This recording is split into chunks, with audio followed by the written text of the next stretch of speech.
Welcome to the no pause storage speedrunning tutorial for the SpongeBob SquarePants movie. No pause storage is pretty much any percent minus one major trick. This tutorial is going to cover beginner, intermediate, and advanced strats. Not all intermediate and advanced strats will be covered in the same trip, so there will be timestamps. But first I need to say something very important. This tutorial is specifically for the original Xbox and Xbox 360 versions. It also needs to be the English version of the game. PlayStation uses a different route, so it's gonna be a separate video, and GameCube can't run this category. For the remainder of this tutorial, I'm going to assume that you're playing on Xbox. To get a good original Xbox, you want to look at the manufacturing date. According to Wikipedia, anything from April 2004 onwards should be fine. This is to near guarantee that you won't get terrible loads. Your loads should be good as long as your disk drive isn't Thomson or Philips. We don't know much about 360 disk drives, but they seem more consistently good than OG disk drives. There are version differences though, even on Xbox. Like for example, on OG, you actually have a faster paddy wagon. You also have superior lag tech. However, Xbox 360 has faster loads, and there are even regional differences. If you're playing on PAL, the paddy wagon and the loads will be slower. So on PAL, you're probably looking at a roughly 25-second time loss throughout the run. At first, OG and 360 will break even, but eventually you can save a lot on OG because of lag. A practice mod exists for this game, but it's very specific, you probably won't get much use out of it, and you would need to soft mod your Xbox, but otherwise you can just make your own practice file. I will link useful cheat codes in the description. There's good ones like max health and unlocking all tasks. There's still a few things to cover, like for example, you've probably seen my input display at the bottom. This should make it a lot easier to understand what inputs I'm doing for a trick. If you're on 360, you probably don't know what the little circles are at the bottom. On the left side, the left one is back and the right one is start. And on the right side, the one below is the left bumper and the one above it is the right bumper. As for the splitting program, I highly recommend Live Split. I will link splits for this category in the description, but you can find it under speedrun.com/TSSM and then look at resources. I will also link the official speedrunning server for this game. There's a gameplay help channel, so worst case scenario, you can use that. Another thing worth noting is autosave. Normally the run starts the frame that you press no here, but with autosave you press yes, save over a file, and run would start here. At the beginner level, you'll have a lot of time saves, so even if the game crashes, it might be worth rebooting the console. Autosave only loses a small amount of time throughout the run. Another thing to note is that in the description there's gonna be a load counter. There is a very big trick towards the end of the run. If your load count isn't on a multiple of 4, it'll fail. For what I'm expecting beginners to do, your load count might be 1 load away. Burning a load doesn't lose much, so it's fine, but I still highly recommend using the load counter. You just type in the target strat, in this case Ghost Warp, then you set the target load count to 36. At a higher skill level, it'll be 32. From the 3rd level onwards, a dead run means soft resetting the game, so the only major variance would be before Sandwich Driving 101. When booting the game, there will be a loading screen. That one doesn't count, you want to ignore it. When you start the run, that of course adds 1 load, but exiting to main menu also has a load. Therefore, a no cheese reset adds 2 loads. Another example is a run that dies early into I'm Ready Depression would add 3 loads. No cheese is the first load, depression is the second load, exiting game is the 3rd load. Then you would burn 1 load to get it back to a multiple of 4. Some tricks add or remove loads, so keep that in mind. With everything out of the way, we can start the run, so again, time starts when you press A on no. There's going to be an FMV cutscene, and you can skip it as soon as possible by holding a button. In this case, I'll hold A. Welcome. On Xbox, you can't skip the FMVs for 2 seconds, but if you hold a button ahead of time, it basically buffers the input, and the frame that it registers that you can use inputs to skip the cutscene, it'll just skip it immediately because you're already holding a button. You can't do this on actual animated cutscenes though, so with that second cutscene that played, you would just hold forward and spam A. You want to hold forward because when you spawn in, SpongeBob will be facing the wrong way. When facing the camera, SpongeBob and Patrick will do a wide turn, but if you jump and turn around, they will turn quicker and you'll save frames. I recommend usually lining the camera up in a way where you can just hold forward the entire time. Runners tend to wiggle around and this constantly bleeds frames, but if you use the camera, you can just keep holding forward the entire time. You can also use LB to zoom in, but we don't use this anywhere. And if you press the right stick, the camera will move to whichever direction SpongeBob is facing in. But yeah, for now, just go this way.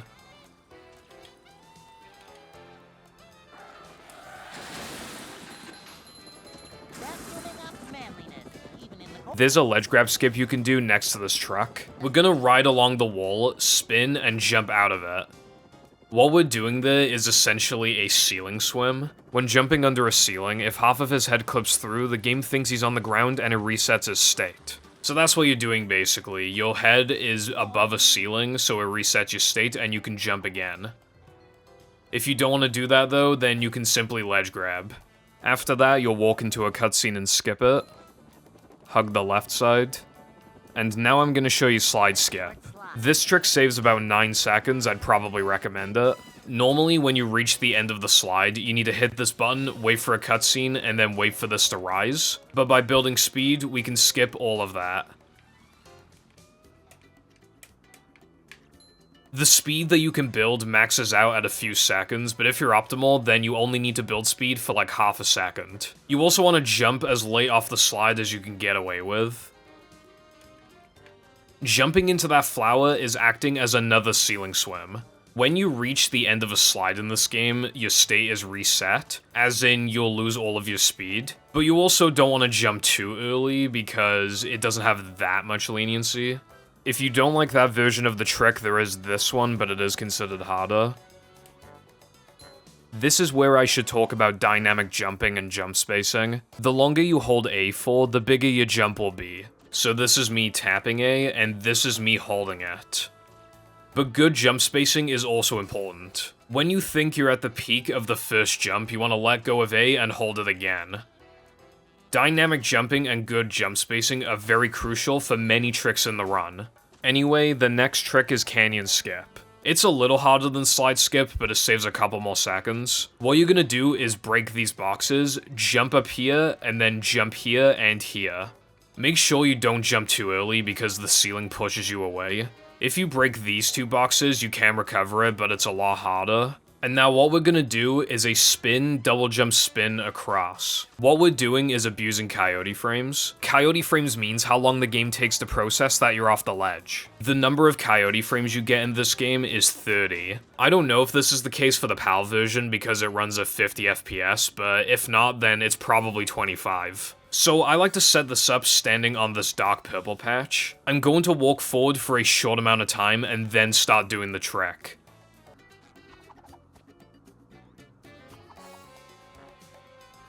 If you spin too late, it looks like this. Instead of doing canyon skip, you can hit these buttons. I will say now though, for wall jumps, you want to hold A when doing them for more height, and you want to hold the direction that you want to go in. A little bit of smoke generates when you break this rock, so if you want to, you can pan the camera down for lag reduction. On Xbox, it barely saves anything though. When you touch a token, it forces you to do a little celebration, but you can skip a good number of them. These are known as token animation skips. The reason I want to show this now is because the level has a skippable token. Otherwise, if you don't care, then you can move on to I'm Ready Depression. So what we're going to be doing is walking into the token as we press start. When opening the menu, the game advances by 1 frame, and in that frame we can walk into the token and warp away.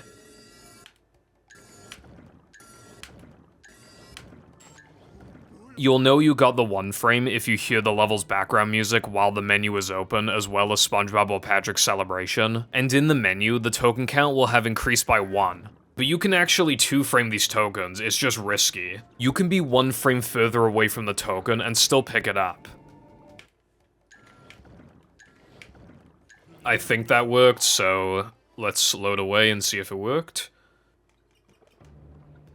The reason that's risky is because there's no indication you got the 2-frame until you warped away, so missing it could very well mean the end of your run. Some save more than others, but on average, a token animation skip saves 5 to 6 seconds. If you were to get all of them in a no pause storage run, it would save over a minute. But now I need to mention something else. With lag, you can make the 2-frame window even bigger. These are known as buffers, and there's a few different versions of them. They only work on OG. I'm gonna jump above the token, and when descending, I will do lag inputs. The inputs are select, select, start. You want a tiny amount of delay before pressing select the second time. You also want to hold start. So I will jump above the token and do select, select, start, not as fast as possible, but pretty quickly. I don't know what the frame window turns into, but it's a lot more than 2 frames. This is easiest with tokens that you naturally fall onto, such as trampolines and bungee hooks. You have more time to prepare, and the only inputs are select, select, start. Jump buffers are actually a little rare. What you're more likely to do is a cartwheel buffer. You want to be a small distance away, and then cartwheel and do the select, select, start inputs. That definitely worked. So I'm gonna warp, and I will have 3 tokens this time. You can do it in Spongeball levels, but less lag generates. Also, you can't skip every token animation. There are only 3 end-level tokens that you can actually skip. By end level, I mean those tokens that force you into the next level. And you can't skip any token animations for the sliding and driving levels. But whenever you can do a 2-frame, I will mention it. As long as it's not a Spongeball level or 2 other tokens later in the run, you can use lag. Coincidentally, all of the end-level tokens that are actually skippable, they're all 1-frame windows and not 2-frame windows. This 1-frame is very hard, the trigger is quite a bit away from the token, but it saves 8.5 seconds compared to the usual 5 to 6. If you got the 1-frame, then you want to warp to I'm Ready Depression. If you didn't get it, you're gonna sit through this. There is an FMV, so hold a button. I'm Ready Depression is the most reset-heavy level in the run and is because of one section. But first we're gonna do a little trick, so walk over here and jump on the railing. We're gonna jump up that balcony by using another ceiling swim. I like to line myself up in between these 2 poles, slightly leaning more towards the left side. So I'm gonna walk off and jump. The jump spacing is a little stricter here than it is in No Cheese. If you want to more easily avoid a ledge grab, then when your state gets reset, you can hold back, and shortly into that you can jump and hold forward. So this is what I mean. If you fail it, a backup is to stand here and line yourself with these 2 poles, and then you do a ceiling swim. But here is the big trick I was talking about. It's known as Creek Early. There is a much easier version of this trick that I will show in a bit, but it loses around half a minute. I'm gonna show the regular version first, since that's what I think most people will be wanting to do. There's a cutscene here, so spam A once again. Line yourself up, spin, double jump across. This is essentially a harder version of Canyon Skip. I line Patrick's head with the corner in the distance, and again, good jump spacing, dynamic jumping, you probably get it by now. If you miss it in a way where you get knocked back, you can recover it. You can either back up and do it again, or you can just do it from where you're standing. If you spin when moving around, Patrick won't turn around, so that's a good way to line yourself up. When you're across, you want to walk past this line that's underneath me. This will update your position so you don't drown in the chocolate. Next, we're gonna damage boost off the chocolate and land on the button above. So you're gonna jump into it, and press A at the right time. If you press A too early, you won't even get a jump. And if you jump too late, you don't get enough height. You want to go neutral on the stick when getting hit. I highly recommend using the max health cheat for this. To do it on Xbox, you're going to open the menu and hold down both triggers, and then you're going to do Y, Y, Y, Y, X, Y, X, Y. Also, to do this damage boost, you need at least 2 health. When you make it up here, what you're going to do is jump over here, and you're going to get as close to the edge as you can until you can spin both of these buttons. As soon as you see the left one beginning to be pressed, you can walk off. If you do it more optimally, it looks like this. Here's the trick in its entirety. I'd like to wake up now. Up we go. No swimming just after eating.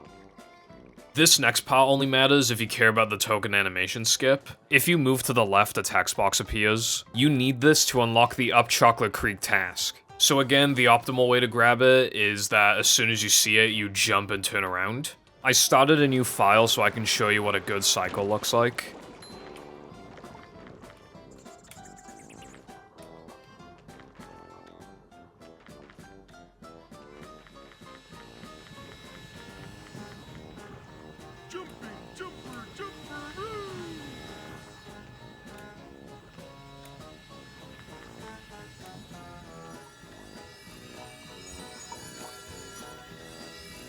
Regardless of the 2-frame, you want to open the menu and warp to Creek. Now is a good time to mention that you can use both sticks in the menu. This greatly increases your menuing speed. This also applies to the upgrade menu. This next section is pretty basic, but something notable is that you want to hit the spawner. Spinning only loses 3 frames, and manliness points are pretty important throughout the run. Speaking of manlies, you can kill all of these foggers in one spin, but there is RNG to it and it's kind of finicky. Otherwise though, if you don't care about that, you would just hug the left side. After passing the bridge, a cutscene will play, and Mindy will give you the cartwheel move. Cartwheel is Patrick's fastest form of movement, and we'll be using it a lot. But yeah, for now, just cartwheel through these. Here's a little trick you can do, it only saves like half a second. You're gonna jump up here, jump to this cone, then jump on the side here, and jump to the trampoline. Don't hug the wall too much because you may bump into this, and don't jump on the edge of the trampoline. Also, you can 2-frame this token, I'm gonna attempt it right now. And after collecting it, you warp to the first task. So for Cartwheel Creek, you're gonna ignore the Creek task for a while. You won't have enough tokens for Cartwheels, so for this section you have to walk. And if you don't have Cartwheel, then this strat actually saves more because it skips having to walk to this trampoline. And when you collect the bounce token, you would warp back to bounce and talk to Mindy again. When she gives you Cartwheel, open the menu and warp to Creek. And as you'll see, it's a lot easier now.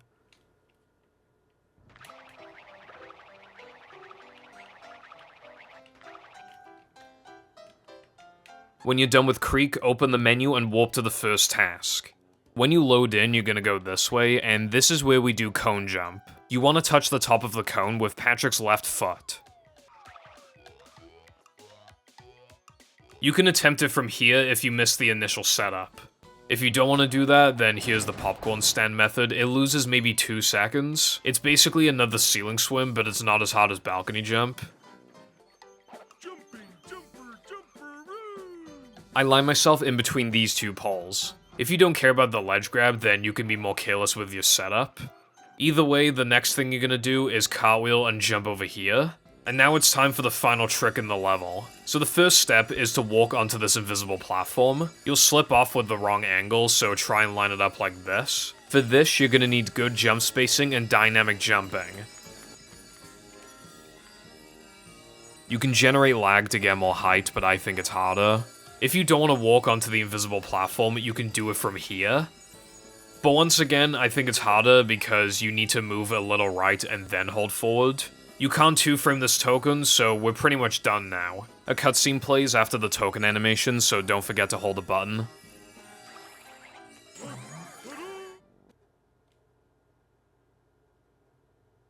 Sandwich Driving 101 is a tutorial level for the sliding and driving, and it's quite easy. First, I need to let you know that a few seconds into the level, there's a text box. If you see this text box twice before resetting the console, the game will crash. You can avoid it by going this way, which loses 2 seconds. Or you're gonna reset the console. On 360, you want to return to dashboard, but on OG, the fastest thing you can do is hold start and select for 3 seconds. Because of the load counter, I would recommend option 2. If you're on a modded OG, there is a fast soft reset. Hold down both triggers, the black button, and start. That will take you to the copyright screen. You can also create a shortcut in the modded dashboard settings. There is another reason though, and it's known as Mindy stare. If you talk to Mindy in any non-I'm ready depression level, and then talk to her in depression, she will stare at you for 2 extra seconds. So as soon as you enter Sandwich Driving, Mindy stare is already in effect. As for the level itself, there isn't much to say. There are nitros. Nitro is a speed boost, you press the R trigger.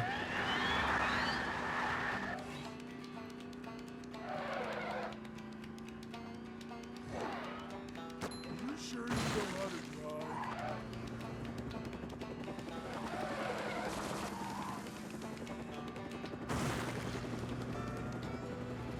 A new path. More!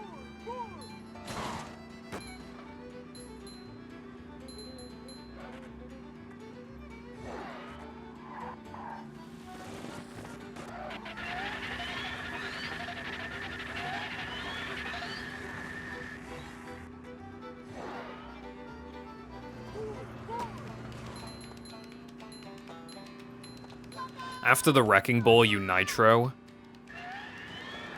And then you take the right tunnel.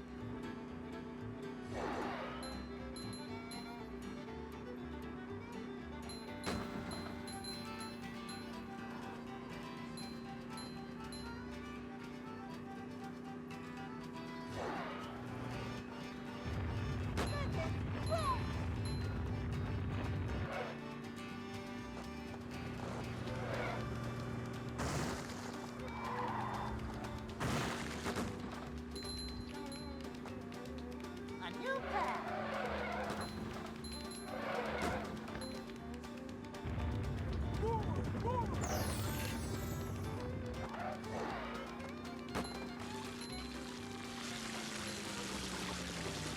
Use a nitro.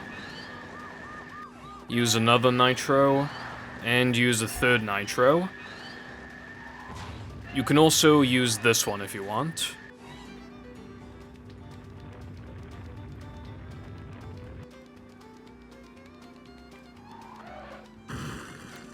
Drive through the off-road here, and then nitro on the right side of the water fountain if you are able to, because it saves half a second.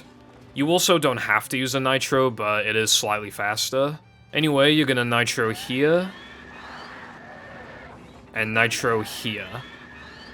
Turning and nitro management and everything does matter a lot, but it's not too important in this level. Anyway, let's move on to 3K.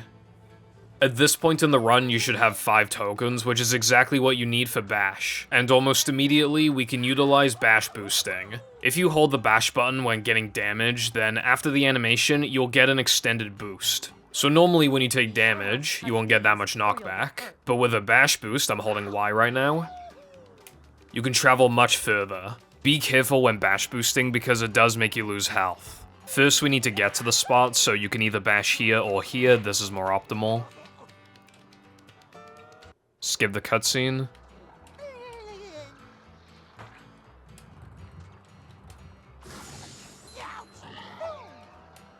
I'm not feeling like it. You can also do it like this, which saves a quarter of a second, but it is harder. You need to make sure that you're doing a wide turn, because if you don't, your position may not get updated properly.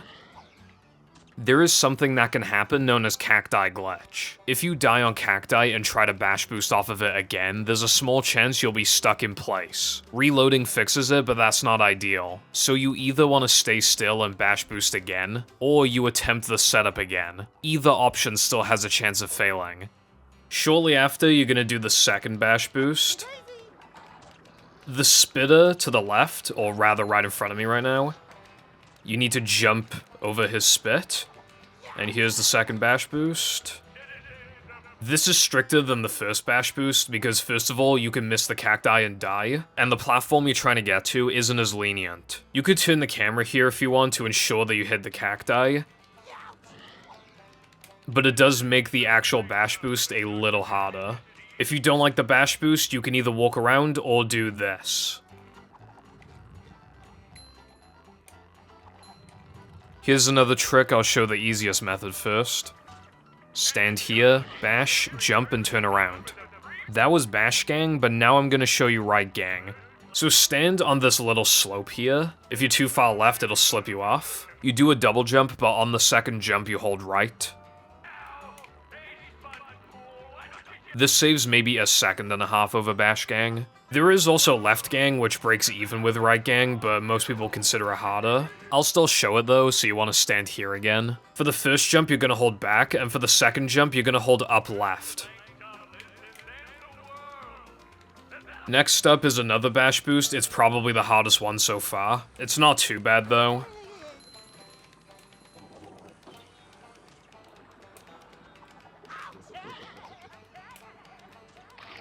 If you take too long to set it up, the slammer might hit you. Another issue is that it's hard to boost off of this rock. You want to be a little more to the left of the rock when boosting off of it, but you don't need to boost off of it.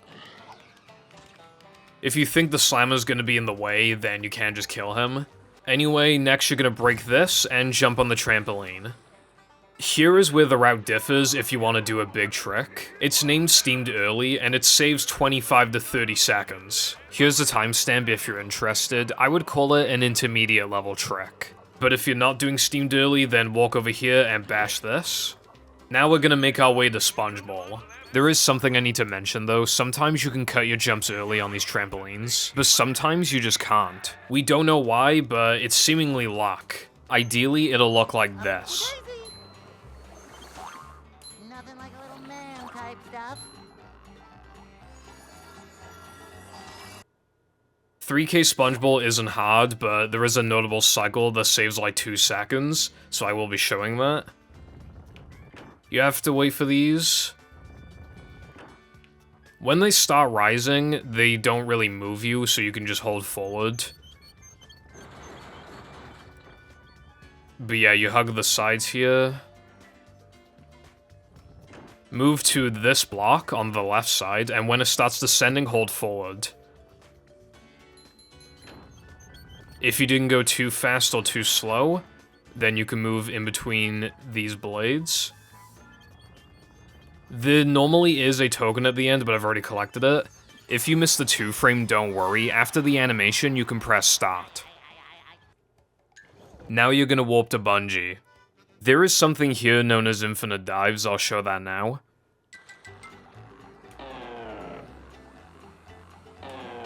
I already have it.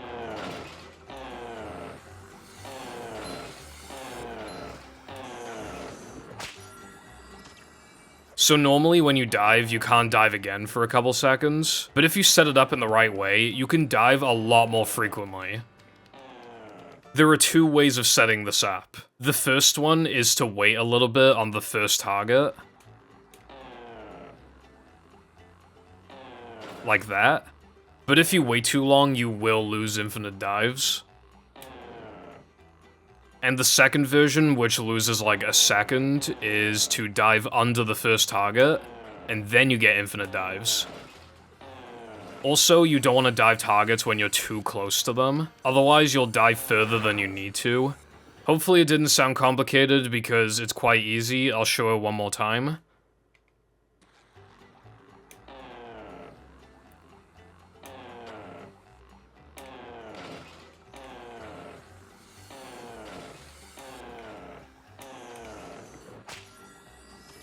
If you 2-frame the bungee token, then just warp to bungee, though keep in mind that it only saves 2 seconds. If you're not 2-framing the token, then a small optimization you can do, when you press B to get off the bungee hook, you can move away from the token. The animation gets delayed a little bit when landing directly on top of a token, but if you move away from it and then walk into it, it'll start sooner. Next, go through the box, and what you're seeing in the background is the bounce token. All you have to do is walk up to it, you can't 2-frame it or anything. Then go on the trampoline again, and you will bash this. For this section, you can do some corner cutting. If the steam is in the way, you can jump over it.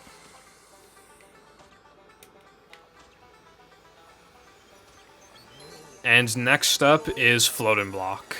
When you enter the level, during the load, try holding B. So I'm holding B. Sometimes when holding B during a floating block load, you'll get a cartwheel boost at the beginning. It only saves half a second, so it's not really worth getting into why it sometimes does and doesn't work. There isn't much to say for floating block. You're gonna copy me to the best of your ability, I suppose. You technically want to jump on the very edges of these blocks so that you can cartwheel with Patrick for the maximum duration possible. but then you're risking a ledge grab on these blocks every single time.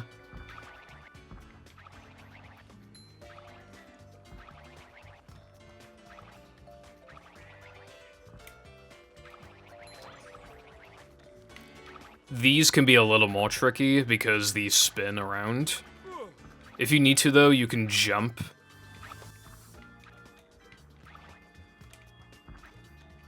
Coming through.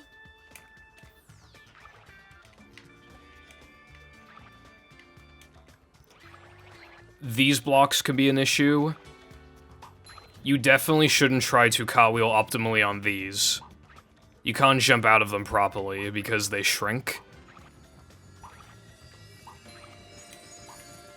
And when you're done, you're gonna cartwheel into the token. You don't want to cartwheel too close to the token though, because that'll delay the animation. It's a small thing, but watch.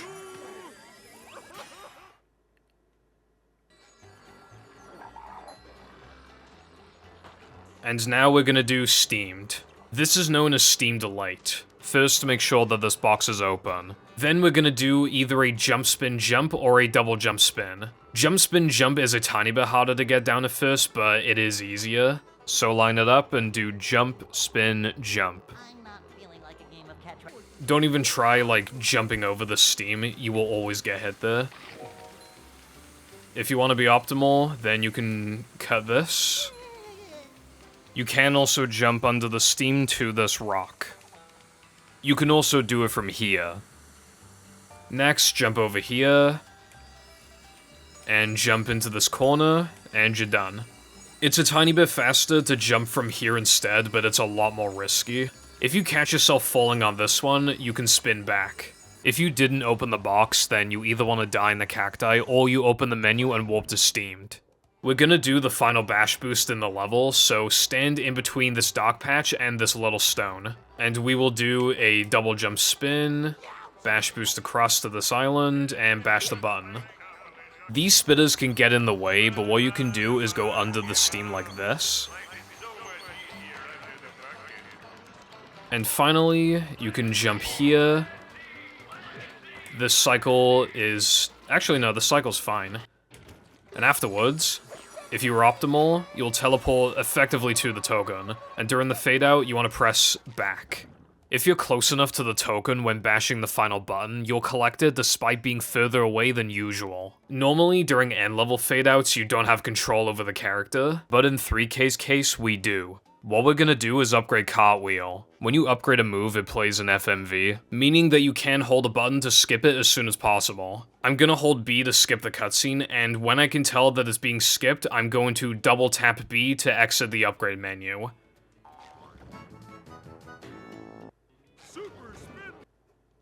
The reason why that's optimal is because normally, when you upgrade, the game is near guaranteed to lag spike afterwards. The fade out in 3K is one of 2 instances where you can avoid this lag spike. For some reason, you can't hold A to skip upgrade cutscenes specifically, so keep that in mind. There's a huge trick in this level that saves over 3 minutes. It's basically an advanced trick that you're obligated to learn early because it saves so much. I will say though that if you get a 5th try, it usually still saves time. You do this level twice, so if you do it the first time, you're pretty much obligated to do the trick the second time as well. I don't recommend it, but here's a timestamp. Sliding mechanics are a little different from driving mechanics. You can jump around, you can turn more easily, there aren't any nitros though.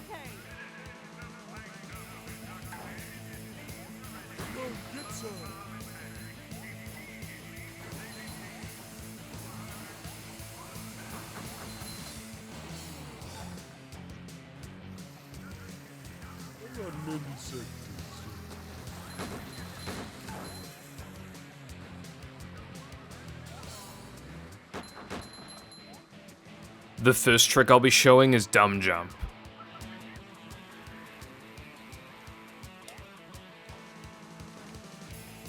It's called Dumb Jump because when it was originally discovered, it was thought to be an inconsistent and therefore dumb trick. But not only is it not dumb, it's kind of easy once you understand it. Hopefully you remember coyote frames from No Cheese. We are abusing the hell out of them for this trick. You don't want to go too high or low, it takes a while to get a feel for it. And of course, you want to have really good jump spacing and dynamic jumping for this. If you jump too late, then, like in No Cheese, you won't even be able to double jump. And if you jump too early, you simply won't make it. If you don't want to do dumb jump, there is an alternative, but in my opinion, it's harder. But if that's the case, then you're gonna play casually for a while. Here's the trick I was talking about, it's known as bridge jump. We are abusing coyote frames again.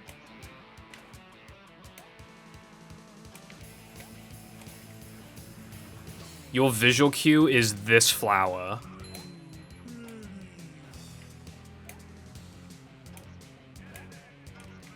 I don't know how much bridge jump saves, but it's probably half a minute. I would consider it easier than dumb jump, but the problem is that you can't practice this consistently. Because of where you spawn, you simply don't have enough speed. If you don't want to do bridge jump, then you're once again going to take the casual path. Eventually, you'll make it to this section, regardless of which trick you did, if any. And here's another trick, it's very easy. You're just gonna jump and turn around. When you make it here, it's possible that these foggers won't appear. That happens if you did dumb jump or bridge jump and haven't died. The foggers are there, they're just invisible and you can't kill them. In which case, you would just take a wide turn.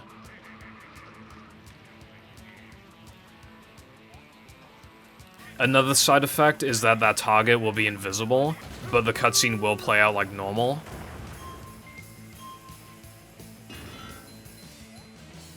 This final section is pretty much casual, but I still want to show the fastest way to do it.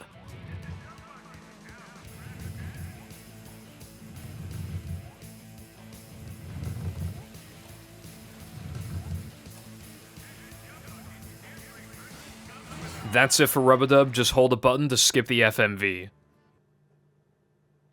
There is a trick that you could do immediately in this level. I'm not showing it yet though, because it only saves 17 seconds and it's pretty hard. But yeah, here's a timestamp.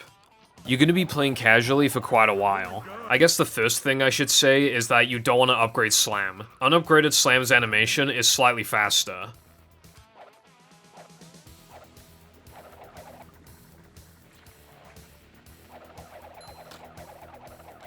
Here, there's a bunch of TNT in the way, so hug the right side.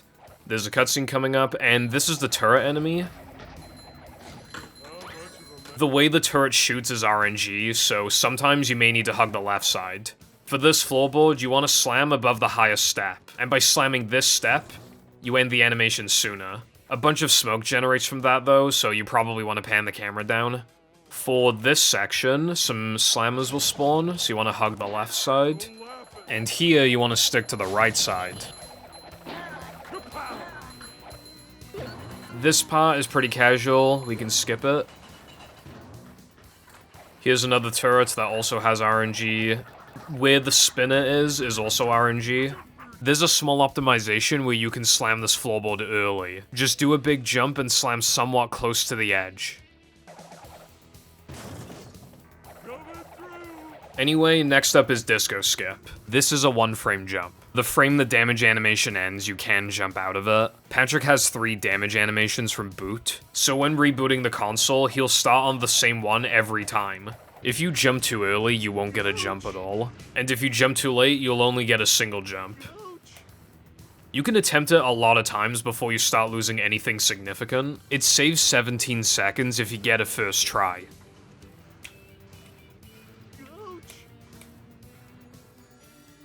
Similar to token animation skips, you can use lag to make this bigger than a one-frame window. These are known as damage buffers. Again though, keep in mind that it's only for OG. Shortly before the damage animation ends, you want to do select start. Next you want to press B and immediately after press A. You have at least a 4-frame window to do this. Generating lag increases height, making the ledge grab skip much easier. You can still try to fish out the right frame on non-OG versions of the game, but it's nowhere near as strong.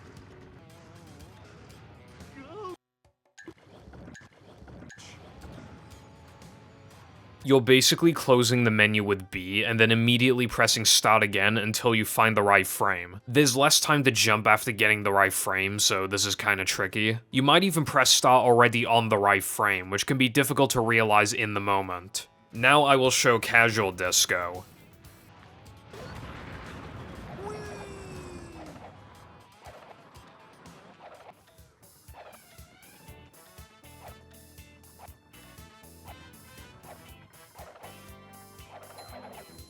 The manliness has landed. Ouch!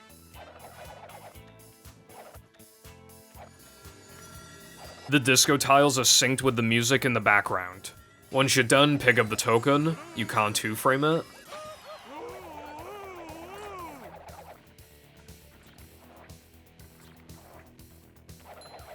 In this section, just make sure you hit this TNT. It'll hit all of the surrounding TNT except for this one. For this button, you want to make sure that you don't slam it too early. If you do, it's possible to get stuck under the conveyor belt and die. So you want to slam it pretty late. Here's an easy trick, it's known as lava room skip. It's easier if I just show it, so... just make sure that your line and distance are good. Otherwise, you may get something that looks like this. You want to jump kinda late. You could also do it like this. Coming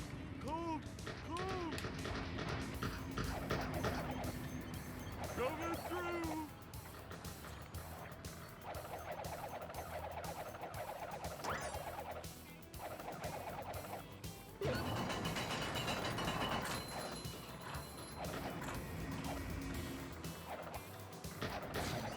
Once you're over here, you want to break this wall and walk around here because this is where the Spongeball warp is. We don't do Spongeball yet, we do it later. This is to make not doing slide jumps lose as little as possible. So after grabbing the warp, you're gonna go this way, and once again you want to slam the floorboard when you are above the highest step.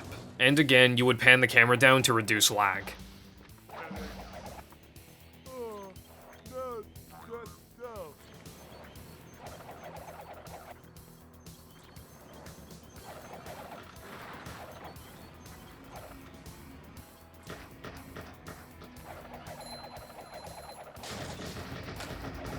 How much of a man do I have to be?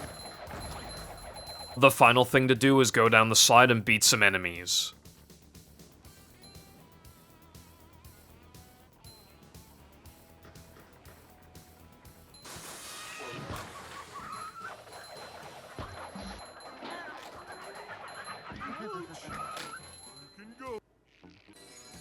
You can kill a fogger and a spinner in midair. If you miss the slammer or fogger, then after killing the spinner, just turn around and kill them. There is a slightly faster version of this that I don't really recommend. It saves more if you do slide jumps, but I'll just show it anyway. With this one, you kill the spinner in midair and then quickly kill the other spinner. The second spinner won't stop attacking if you cartwheel into him too early. And then you collect the token. No Weenie Parking is when nitro management starts to matter a lot. There aren't any tricks though, just small optimizations. I'm still gonna show everything though, so first, pick up this nitro and drive through the oil. This nitro has a really bad hitbox, so you want to do a wide turn. And you can nitro here if you want to. Go the left side. And nitro around here. I didn't mention this earlier, but ramps tend to kill your speed a bit. But you want to use as much of the nitro as possible before getting off the ramp. If done optimally, the nitro here saves a quarter of a second. There are other instances in the run where you want a nitro or not nitro on the ramp, so that's why I'm bringing it up despite its small time save. You can drive through the spikes, by the way, it breaks even. We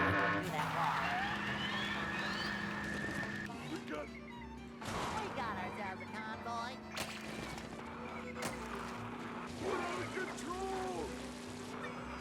Grab this and then nitro after the turn. When you touch this nitro, that's when you use your last nitro. You don't have to take this path on lap 1, but I like to. Also, sometimes you want to do soft turns, sometimes you want to do hard turns. You get a feel for it eventually. Nitro here.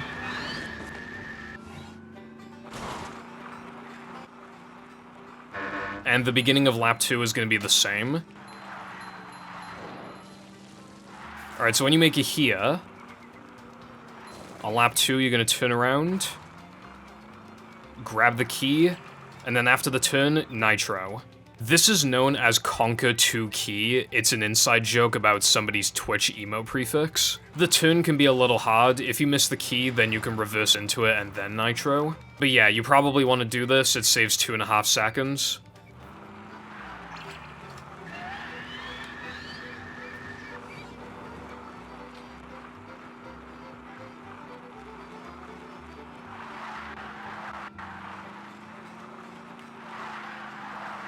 There's a key.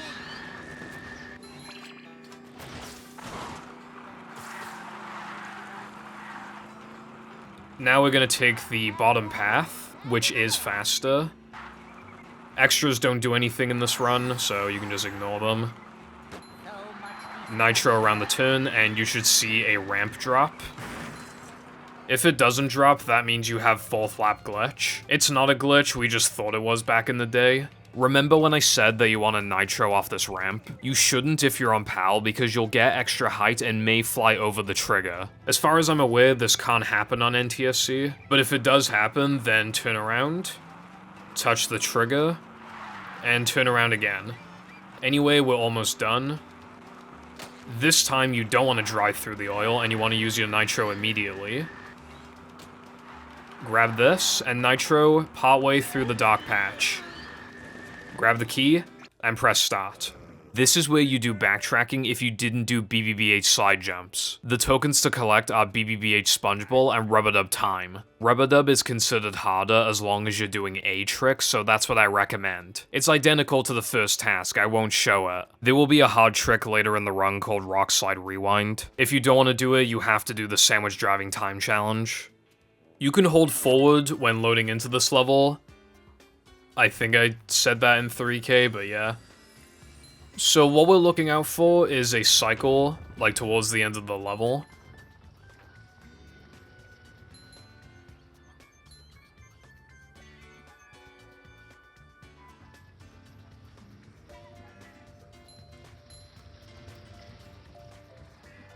Watch out for these breakable platforms.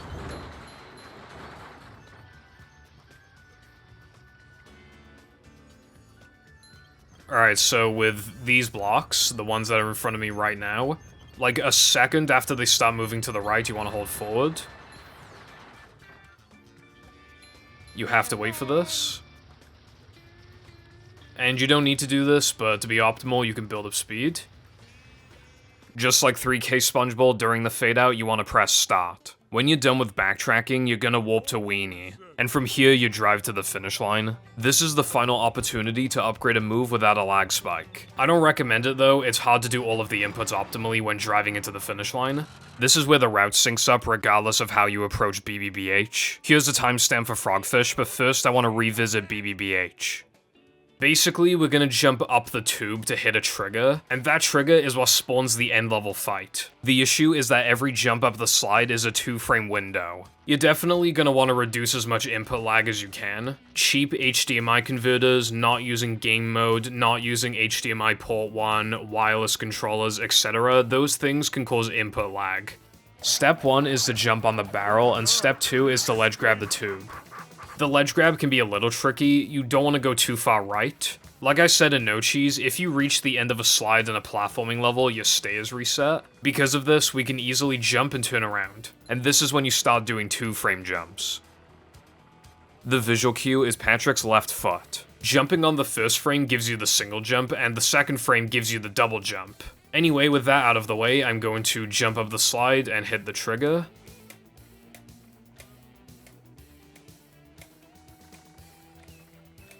The visual cue is this black line. If you're struggling to do the jumps, you could either start again as a mental reset, I do this sometimes, or you could hug the wall.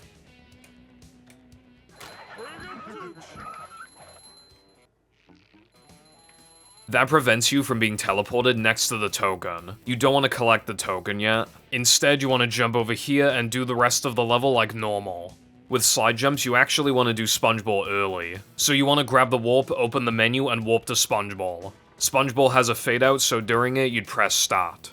Then you do Rub-a-Dub Time Challenge the same way that you did the main challenge. There will be a hard trick later in the run called Rock Slide Rewind. If you don't want to do it, you have to do the Sandwich Driving Time Challenge. And after backtracking, you would warp to BBBH's first task, and cartwheel into the token. By the way, if you're doing BBBH slide jumps, it's faster to drive backwards to the finish line rather than reloading. It's hard to save time, your turn must be optimal, and the hitbox for the nitro is really bad. It also removes one load, but honestly, I would avoid it until you're better at the game.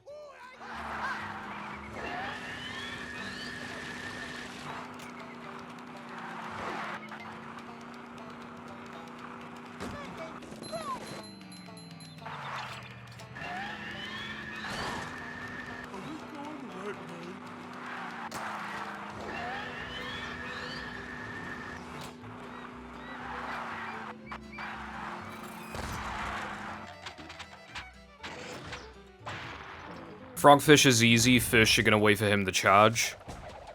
Don't move away too soon, though, and you want to cartwheel him. Then you stand next to this patty, and now is a great time to upgrade Smash if you haven't done it yet. Wait for him to charge again. Move out of the way. Cartwheel. Stand in front of this pile of bones. This is a bit complicated, I'll go into more detail in a bit, but you want to slam towards the top of the tongue. Stand in front of this pile of bones. Slam. Move back. Slam again. Turning around before the final hit is meant to manip the tongue to not spawn on the left side. If you slam too high, it'll go underground before you can stun it. You risk missing the tongue entirely if you slam too low. Here's an example of what I mean.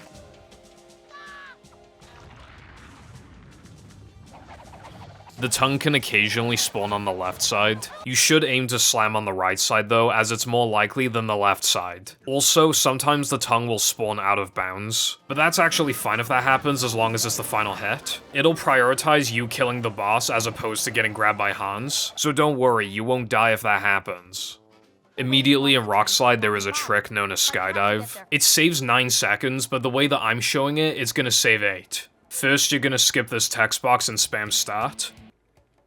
You're gonna hold down, press B to close the menu, and immediately after, you're gonna double jump. You don't need to pause, but you really should. To get to shelter.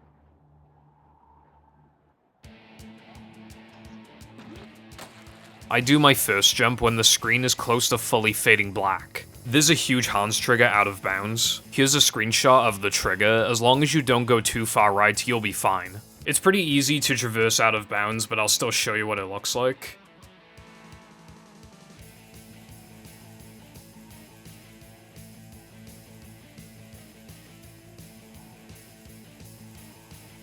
Your visual cue to stop is when you're to the right of this dot on the ground. From here, you want to hold forward and drop down.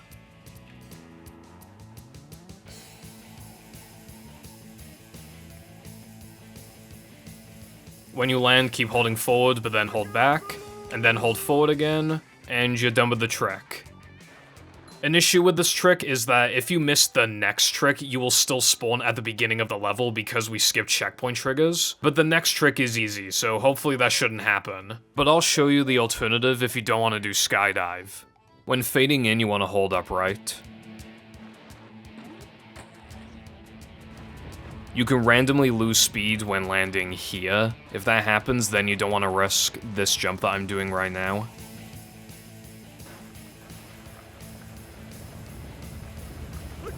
And you want a damage boost off the eel. To make it a little easier, you can jump to the middle of the eel. Then it's very casual for a while. You can afford to hit this TNT because there's a patty, and you want to jump on this trampoline. Cringe.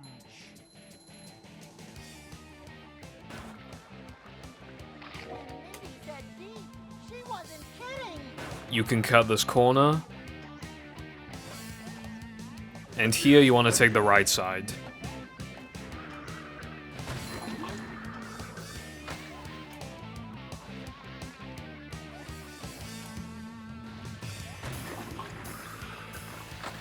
We've synced up, so now I will show the next trick. There are a few options, I'll show the easy one first. So you're gonna take the trampoline. That's how we do things in Bikini Bottom. After passing this lamp, you hold right and drop down.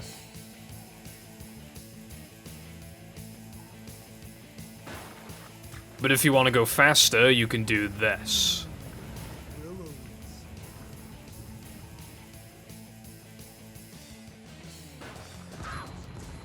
You can drop off pretty early, but of course don't go too early.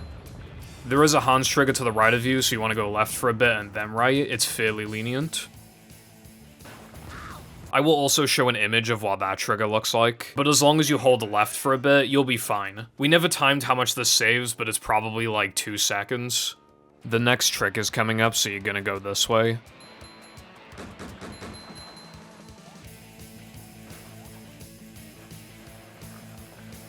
Pull over! I need to...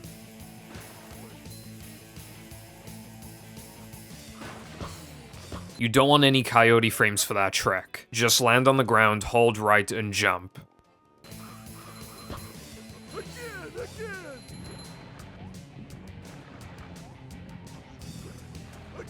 Again!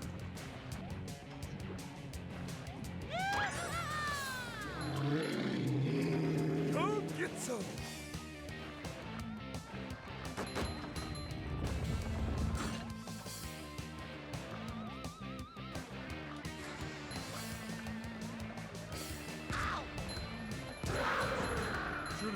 With the V-shaped TNT stack, I touched the one at the very back. That gives you a better combo when hitting the next stack.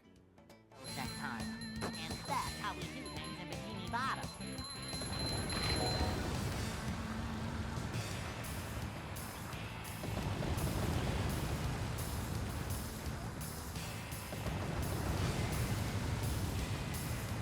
So many choices, so little. For the next section, you need to pay attention to the path I take. Many choices, so little time.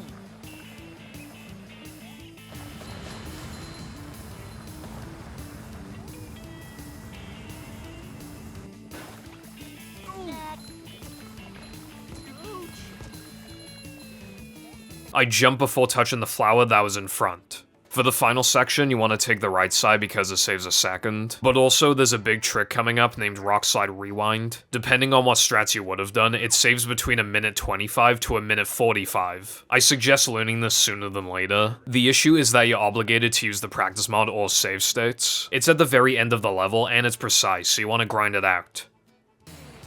How you like me now?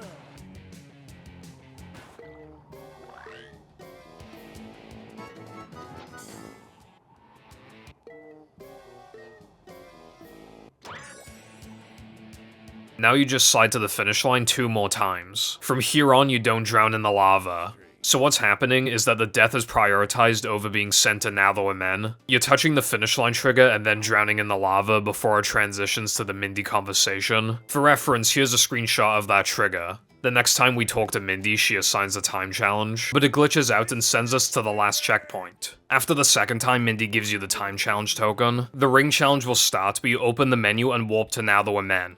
There are 2 ways to miss this trick. The first is missing the trigger entirely, which loses half a minute. And the second way is to touch the trigger without dying, which will force you into now the men without enough tokens for ball. In which case you open the menu and do the sandwich driving time challenge instead. Don't worry about sandwich crash though, you've already seen the text box once so it will not crash. When you're done you warp to now the men. Anyway, I will now go into more detail on how to do this trick. You're looking to pass the left side of the flower, but with a right-leaning angle. You need to pass halfway through the finish line trigger for it to count. You still have control after touching the trigger, so don't change your angle too much unless necessary. Going too far left or right could make you land on the rock instead of the lava. If you're too slow to fall into the lava, that means you were too far left. Coyote frames are at play, so it takes more time to fall than you'd initially think. If you hear music when drowning, that guarantees you got the trick. If you touch the lava very late, there's a chance it didn't work. There's another setup I can show, but it's not recommended. How you like me now? This gives you more time to prepare for the trick. You start holding back when roughly lined with the egg sac to your right. Then you hold forward and jump after the back of Patrick's head passes through the back of the flower. Most of the time you want to hold A for the entire jump. With rock slide done, we will move on to Now That We're Men. Regardless of skill level, Now That We're Men is one of the hardest levels in the game. There's quite a lot to go over, but first things first, you should have 20 tokens. That is what we need to unlock the ball move. The longer you hold B for to charge the ball shot, the faster it'll be. Sometimes you want to hold it only for a little bit. Also, you want to upgrade immediately.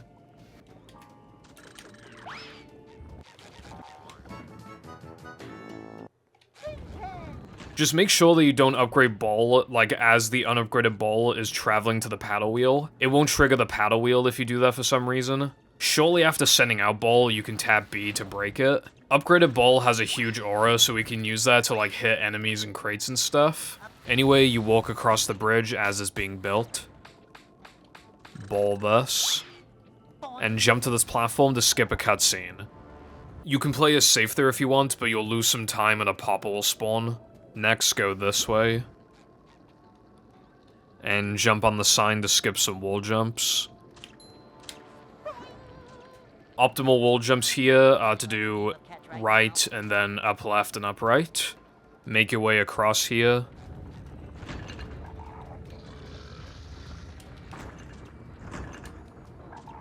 Here's the first trick, it's known as cutscene skip. You want to do a jump spin jump. It's basically the 3K thing, but a wall is in the way. But yeah, it's pretty simple. Jump, spin, jump. When doing the second jump, you probably want to go slightly right. If you take too long, you could get hit by the spitter. But ideally, you approach it quickly like this. There is an even faster version of this, but it's kinda hard. You're gonna abuse coyote frames by dropping under the rock, and then you double jump spin across.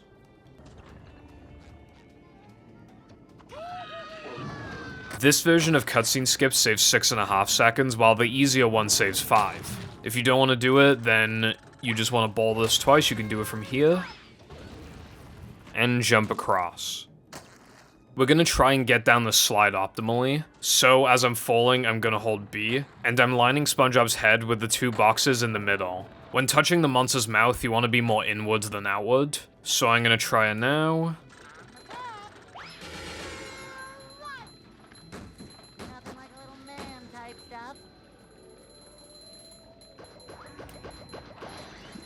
That ball shot hits the TNT that you're seeing right now.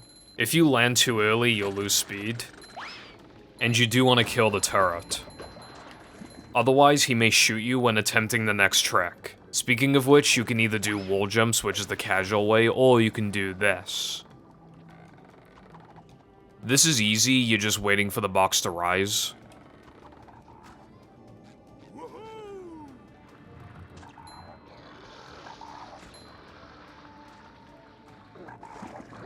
We're gonna do the second bungee challenge in the run, and this one's a bit different from the first one. But first, I highly recommend dying and respawning so that you get a consistent cycle here. To drown yourself quickly when walking off, you want to hold B.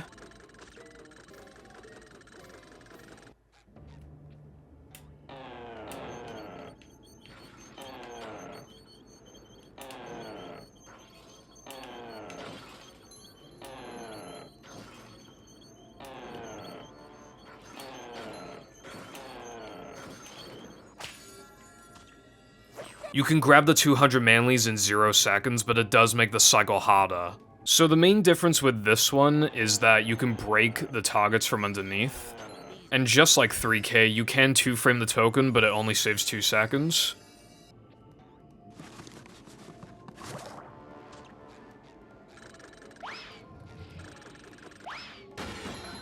This is essentially an auto-scroller.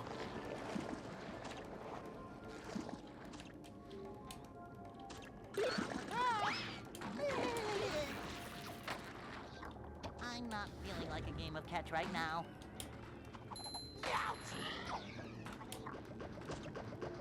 You want to kill this turret, whether it's from this platform or the one closer to him.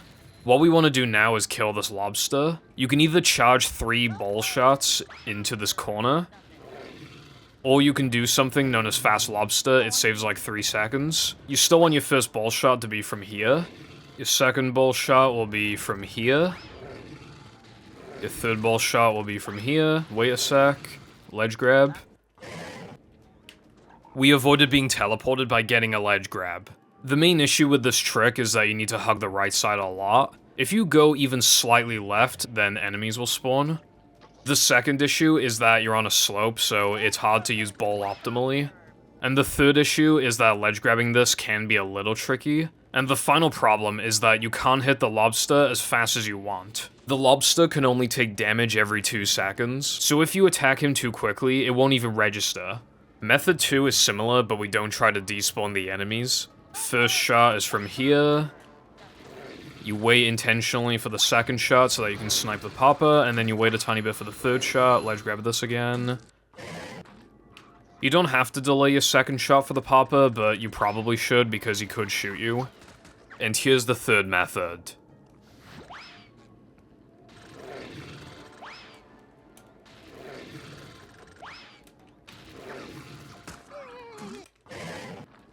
Either way, fast lobster saves a few seconds. It is pretty much just because of the ledge grab. Next, hug the right side.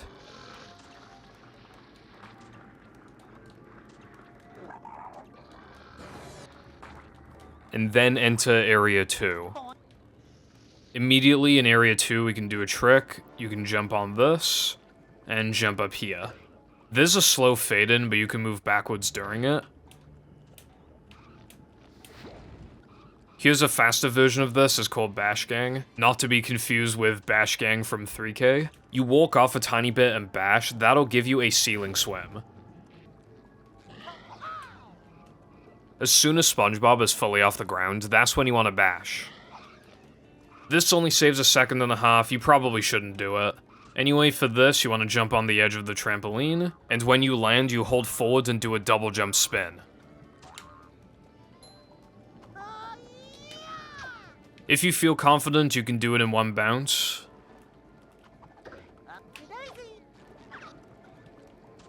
The right side is risky, so you can go the left side.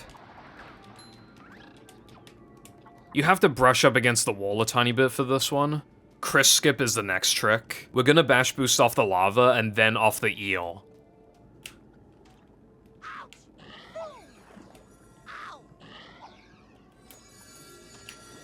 When doing the first bash boost, you mostly want to hold down. That's why you don't want to spin, by the way, it'll give you extra speed.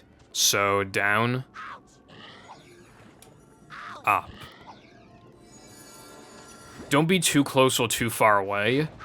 Like, you can get away with it, because my position didn't get updated, but I almost didn't make it. Anyway, after landing, you want to pick up the token. Similar to 3K, there's a reroute you can do, but I'm gonna show it later because it complicates things. It is known as Monster Skip. You bash boost off the eel again to reach that platform with the token in the distance. It is way harder than Chris Skip though. If you're interested, here's the timestamp.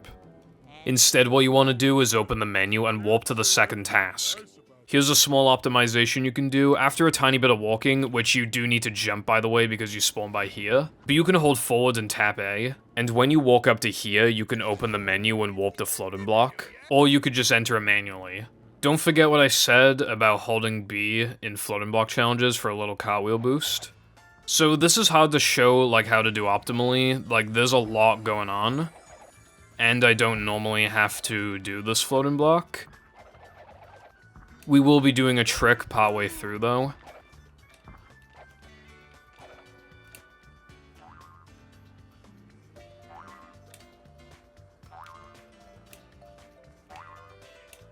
It's hard to navigate this properly, because you can't see the trampoline blocks. But you want to get to this one? We are going to do a trick known as Diet Floating Block Skip. All you do is wait for that block to get closer to you, and you jump around an invisible checkpoint trigger. This prevents Hans triggers from moving, which allows you to skip a huge section. Now you just make it to the end.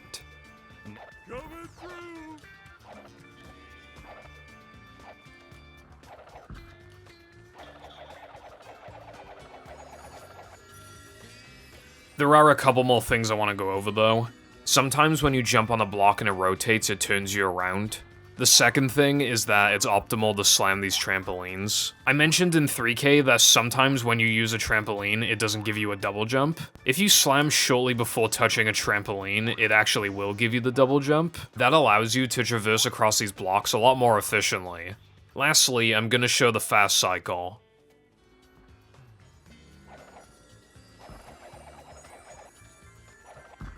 Coming through.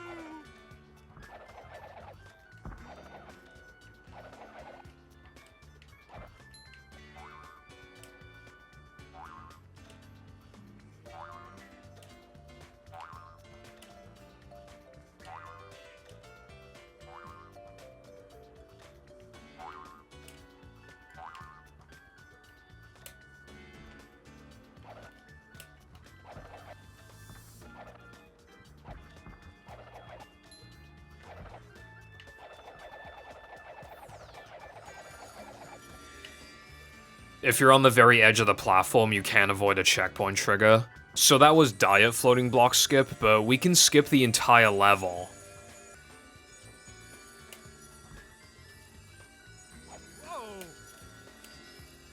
You want Patrick to directly face the first spike. Right after getting damaged, you want to hold left. For a few reasons, this is harder than Disco Skip. First of all, it's later in the run. Second, you may get flipped around. Third, you might get a bad angle. Fourth, you need kinda good jump spacing. And fifth, you lose a lot of time for missing it. If you recover it, it loses 10 seconds, and missing it loses over 15 seconds. But of course, you can buffer it, which also gives you more height. Anyway, floating block is done. When you load in, you want to go in the port ahead, and then you take the trampoline. This is pretty much casual, but you can do it a little fast.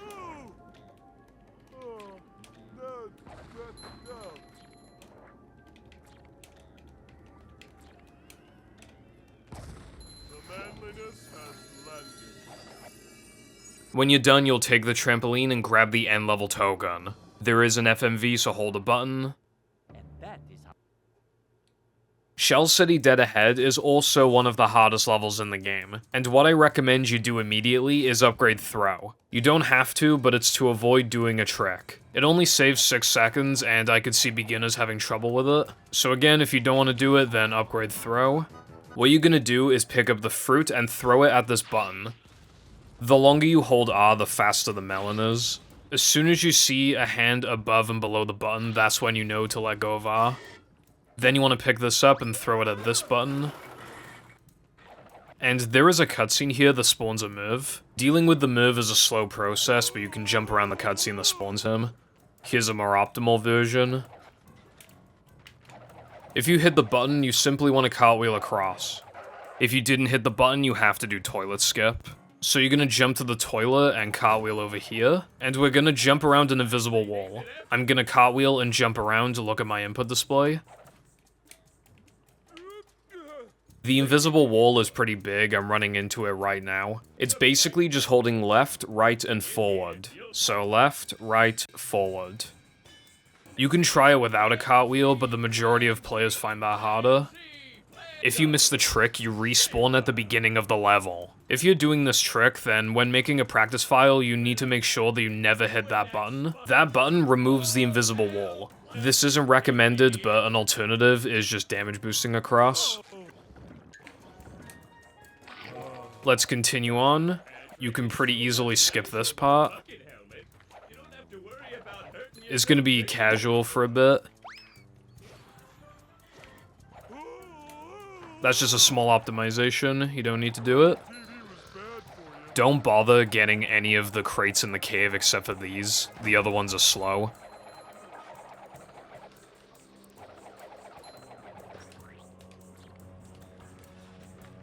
We're gonna do a trick known as Cirque Skip, it's very easy. You wanna hug the wall and then spin and hold right. When you're past the wall, you can hold forward, and when the spin animation ends, you cartwheel.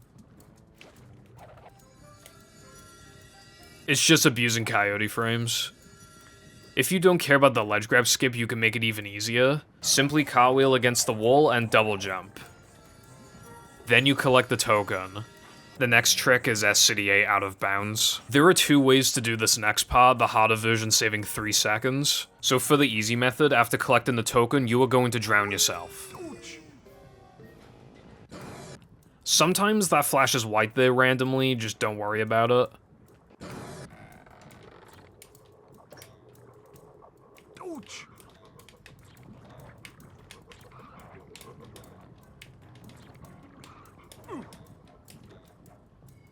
The swinger stores momentum from when we got damaged by the fogger, and we use that to shoot ourselves upwards. You want to wrap around a couple times to build up speed. People always struggle with getting out of bounds here. Literally nearly every single time I see someone miss this is because they did it too early. You want to wait until Patrick is past the ice block and then jump.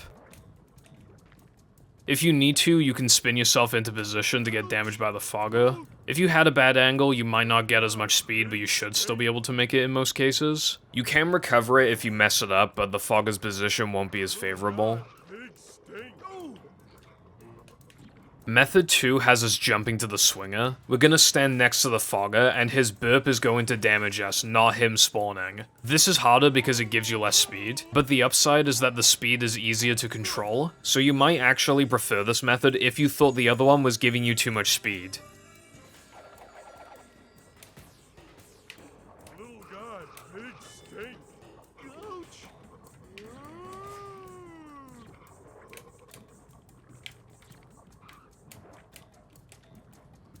If you need to wrap around any extra times, then it just won't save anything. Now you're gonna go this way to the alarm clock. So what I recommend doing is standing on top of this, and you're gonna spin, cartwheel, double jump off. You don't need to spin, and you can actually just cartwheel off of the alarm clock itself. You need to be pretty careful, because if you miss this, then you'll spawn back to Cirque. Next, you're gonna go this way.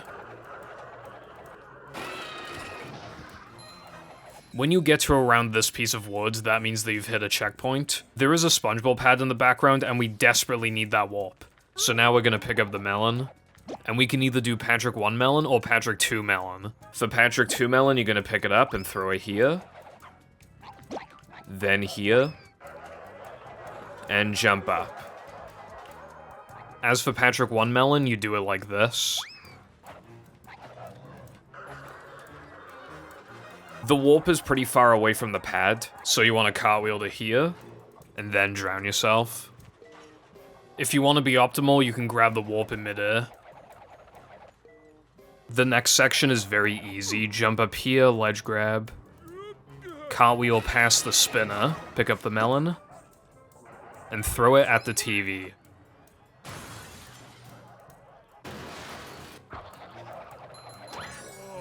There is a ledge grab skip, but I don't recommend it. You need to hug against the wall to get a ceiling swim. Then you enter Area 2, preferably directly facing the checkpoint. This is where the trigger sticks out the most. There's a trick you can do here known as 3-meter skip. It's basically BBBH slide jumps again, but you do about 3 times as many slide jumps for a minute of time save. I'm not going to show casual 3-meter because it's casual, but you go down the slide to start the task. So the first thing you want to do is break this. You need to be careful to not touch this TNT though. If you do hit the TNT, then you want to temporarily ignore the task. From any time after Dennis, you warp the 3-meter and try again. Next, you want to face the steel crate like this and pick it up. Just make sure that you don't press R when this text box appears. Next, you want to walk this way. You want to move forward until the hand disappears. Then you want to throw the crate. If you mess this up, you can simply try again. Then you jump on the crate and ledge grab the tube. Like I said in BBBH, use Patrick's left foot as a visual cue, input lag, etc. You don't need to turn like you do in BBBH, but the sheer number of slide jumps and this being later in the run, it can really throw people off. There isn't much else to say. If you threw the crate further back, you might still be able to make it. And you can 2-frame the 3-meter token, but it only saves 3 seconds. There is a very unique alternative method to this trick.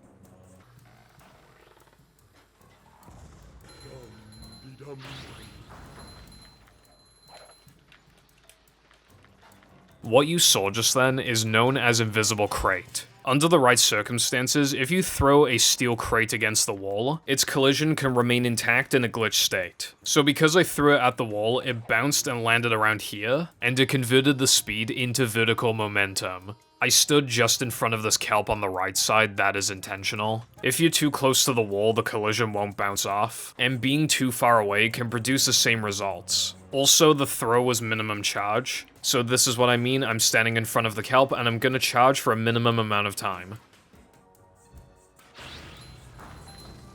When you stand on it, it scoops you for a tiny bit, and then it shoots you up. So the most optimal thing you can do is cartwheel, and immediately after, press A. You do need to approach it from this direction, by the way. If you approach it like this, it's not gonna really do anything. You want to stay on the left side, we're gonna do a lot of ceiling swimming. So hold forward on the left side and spam A.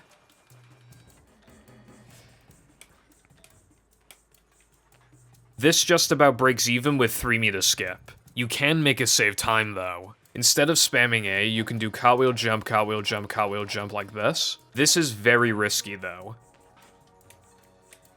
That's the main issue with this trick. No matter how optimally you did this, you need to do at least 2 2-frame jumps at the end. That might sound fine, but the issue is the visual cue. You fall for almost a second, it is hard to react properly and jump in time. Normally, there's a rhythm to rely on. But rhythm is out the window here. If you take too long to set this up, the spitter can hit you. It's possible to screw up invisible crates so badly that you don't get enough height. If you hug the left side enough, this should probably never happen. But the fact that this can happen is kind of the cherry on top for me. So if this does happen, you want to cartwheel until you hit a wall. Then you need to ledge grab back in bounds.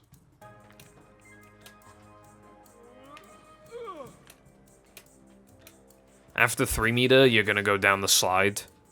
You can kill the spitter if you want, but you don't need to. How much of a man do I have to... Whoa! If the Merv is anywhere near the left side, you actually do want to cartwheel through him. He'll hit you, but that's still the most optimal thing you can do. This next part is easy, just cartwheel double jump across, but during the ledge grab, you want to open the menu. First, I want to mention that if you miss the ledge grab but still touch the wall, you should open the menu and see if you got the warp. So now you want to warp to floating block. Immediately, I want to address ice physics glitch. You can see when I jump on the block that I don't have much speed when landing. This happens if you got hit by spit from Frogfish or spitters, or if you touched ice generated from Freezy Fruit. At this point in the run, that is impossible. You will almost always get hit by the spitters in casual 3 meter, but you move much faster with this glitch. The lack of ice physics glitch loses about 7 seconds. It's only for this token, but still it's annoying. So first I'll show the non-ice physics glitch cycle.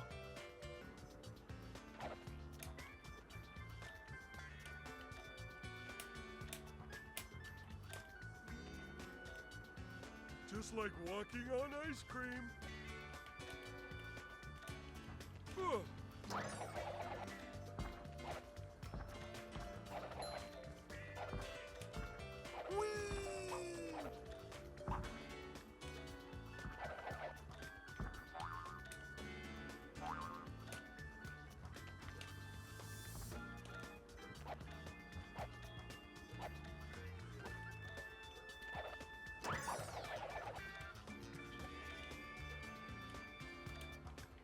Oh, slidey stuff.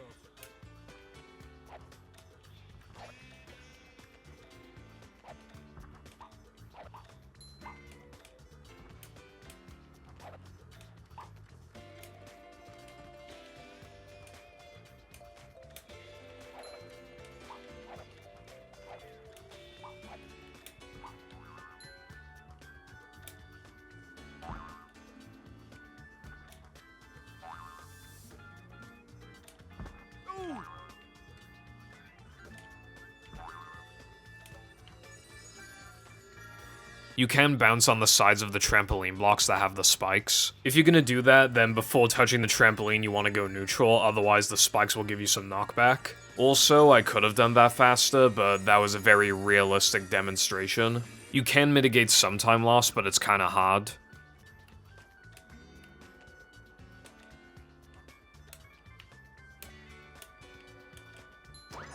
Instead of going through the middle, I went to the right. This will slightly change the remainder of the cycle though. Now I will show the fast cycle.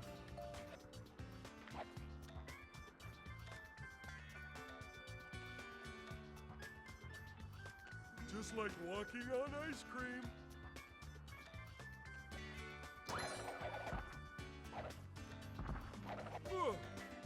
Coming through.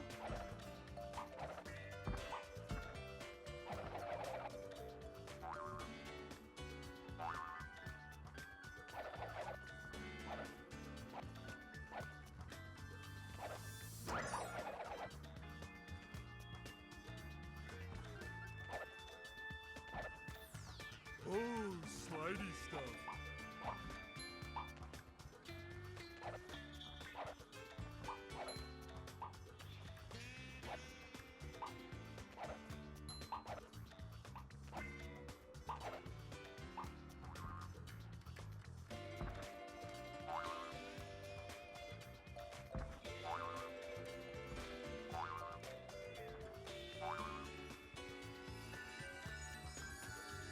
There is an even faster cycle, but I'm just not gonna show that yet, it's pretty hard. As a beginner, you will probably struggle a lot here, but if you want to, you can do a reroute. In Google Eyes and Smelly Knickknacks, you only get the first token, but you could also do the time challenge, which would replace SCDA floating block. The amount of time loss heavily depends on skill level, but at the beginner level, there's no way it's more than 15 seconds. So you just ignore floating block entirely. After Planktopolis, you return to GESK. This reduces your load count by 2, but you could move it after Dennis strikes back to reduce it by 1. For the next trick, we need to ledge grab into the tunnel, but there is an invisible wall in the way, so you want to go wide. Here, where the spinner is RNG, so you might need to go around him like that. And here you want to jump to this fan, and when this is moving downwards, you want to jump to it. If you take too long, the spinner will inevitably hit you. But again, when it's moving down, jump. For the final section of the level, we're gonna hit 2 buttons to spawn some platforms. So watch what I do. You want to slam in the middle of the foggers, and this is your last opportunity to upgrade throw. So let's see what kind of cycle I got. Yeah, the move is to the right, so I can throw it from here. I'm gonna slam again. And this is tricky, but if you do it properly, you can snipe that button. I want to show you this final section in its entirety. That way you know what cycle to expect.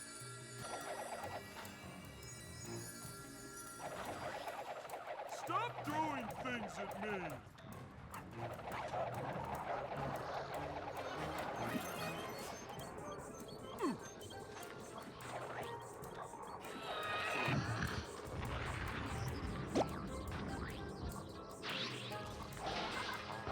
Don't laugh at me.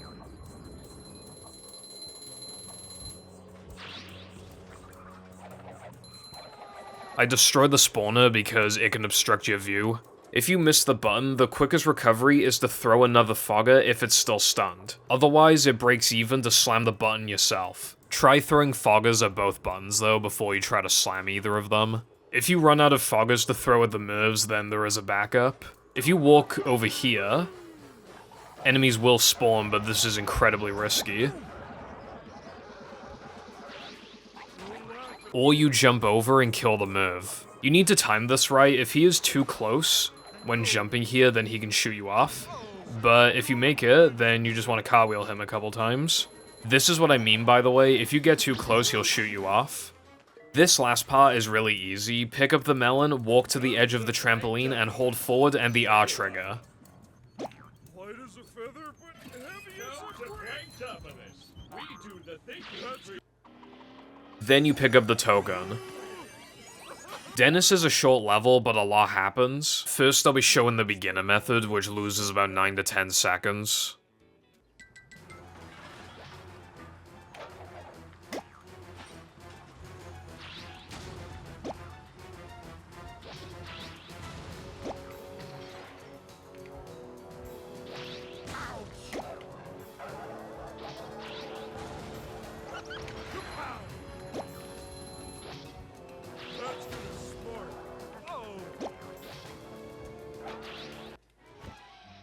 You're waiting for Dennis to attack.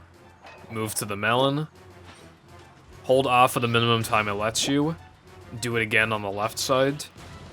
Here, you're waiting for the auto target to kick in. Then throw. Pick it up. Throw. Slam the spinner. Throw. Purposely take damage, and throw one more time. That example showed that Dennis will move relative to your position. Making any mistake could potentially lose a lot of time, but this is quite a bit easier than the standard. Speaking of which, I'll show that now.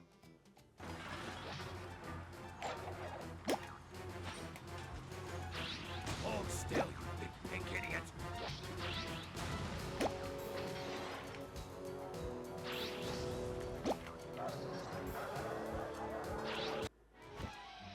For the final two hits, I used the melon explosions to damage Dennis. You damage Dennis just before he touches the ground, but if you wait too long, the auto target will kick in. Thus, you would hit him with the melon and not the explosion.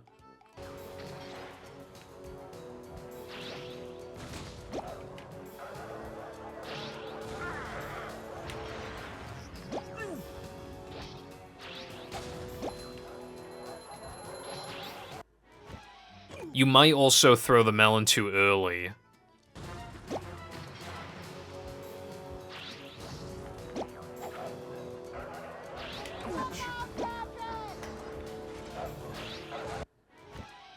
Something I want to note for the last hit. Whether the spinner spawns to the left or right of you is RNG. There isn't much else to say, I can't cover every single scenario, but there are two more time saves that I want to show off real quick. The first is immediate, you just don't wait for Dennis to throw the toilet, and you purposely take damage here, and the rest of it is the same as usual.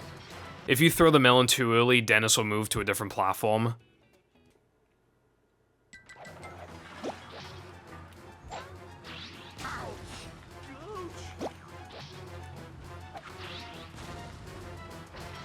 Overall, it's easy and it saves 1 second. The final thing I want to show is a token animation skip. For demonstration purposes, I will be using the practice mod again. If you press A to skip the cutscene and then press start 1 frame later, it'll skip the token animation. But of course, as you know, you can't skip cutscenes instantly, so wait about a second and then try it. And yes, this is a 1 frame, not a 2 frame. If you want to be lazy though, you can just spam A and start. There's no risk to either method, so I would recommend one of them. This also applies to Dennis 2 later in the run. If you miss the 1 frame, then after the animation, you want to press start. You don't need to do this, but it saves 1 second. You're gonna scroll down once and warp to Sundae. The objective of the level is supposed to be that you follow Goofy Goober to the finish line, but you can mostly just ignore him. You do want to take this ramp, because with 2 nitros you can take an even bigger cut here.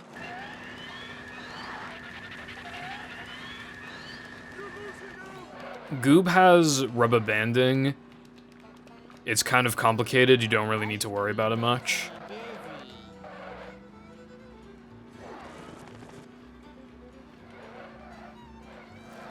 That was pretty optimal, actually. Don't take that shortcut on lap 1. If you do, he'll fail you.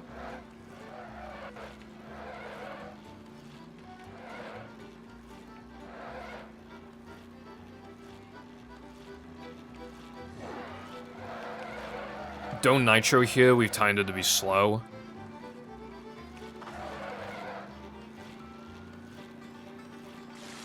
You do want to nitro around here, though. Could have done that a little sooner. Even if you don't have any nitros for some reason, you still want to make that cut. Drive into the TNT so you can take better lines every lap.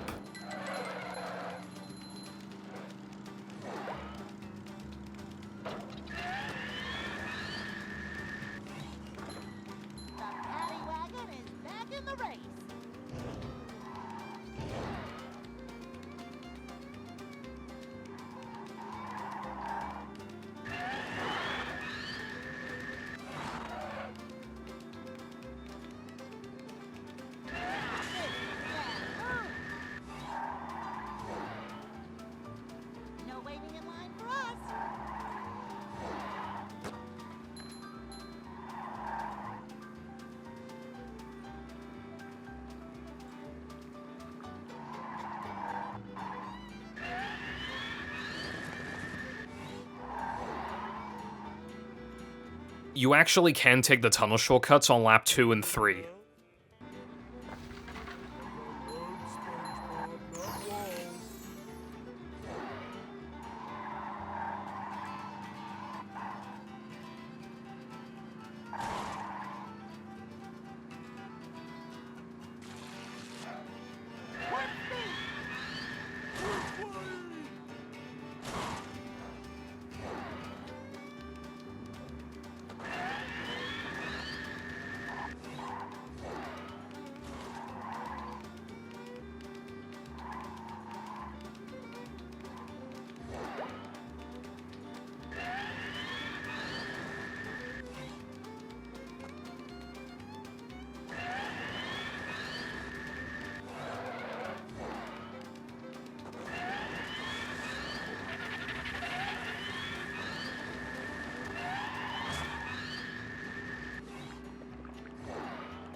So here you're meant to take the water slide. It saves 6 seconds to skip it, but there is a catch. Goofy Goober takes the water slide and touches a trigger. If we do not touch that trigger within 5 seconds, we fail. So you need to beat the level before 5 seconds can pass after he touches the trigger. It may sound hard, but it's more lenient than you think. Though version differences, rubber banding, and skill are all relevant factors. In short, skip the water slide if you're confident. First, I'll show the safe method.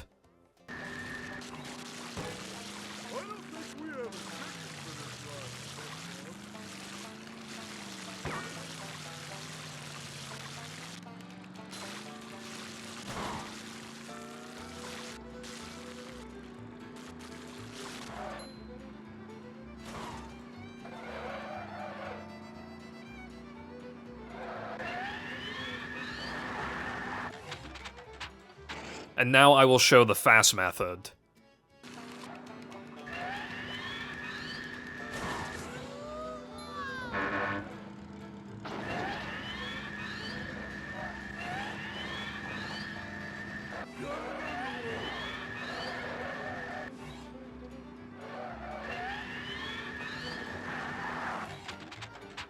You'll know if you failed if you hear failure music in the background and the text Goofy Goober got away will appear. There are 3 types of fails that you need to look out for. The first one still warps you to GESK. The second one will respawn you, but you'll open the menu and see that you have GESK unlocked. And third, you may not unlock the warp, in which case you would need to do the entire level again. If you fail during the Mindy conversation, do not press anything. On reloads, the conversation will be restored and you still get the tow gun. This will add 1 load. Also, there's a trick I didn't show. You can do it on laps 2 and 3, and it saves 8.5 seconds each, but I'm not showing it just yet. Without the practice mod, it is awful to learn. If you don't have the practice mod, I would recommend it at the high level, and if you have the practice mod, I would recommend it at the intermediate level. Here's a timestamp if you're interested, otherwise let's move on to GESK.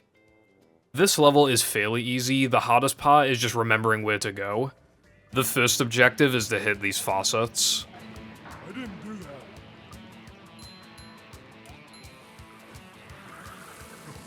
Look, it's what's his face. Faster, faster.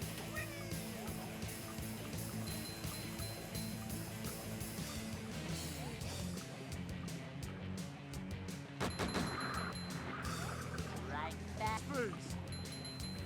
Jump down, jump to the right, and drown yourself in the water tank.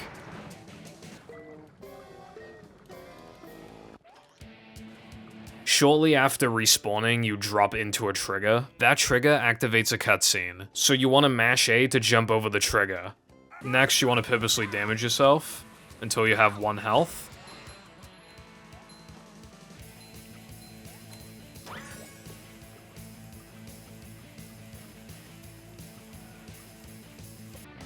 If you have 2 health, you can damage yourself on this TNT.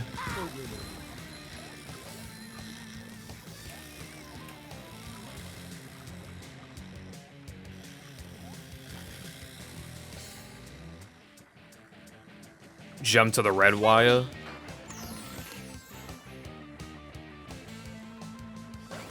And jump to the blue wire. And you want to avoid this patty like the plague. It has a huge hitbox for some reason.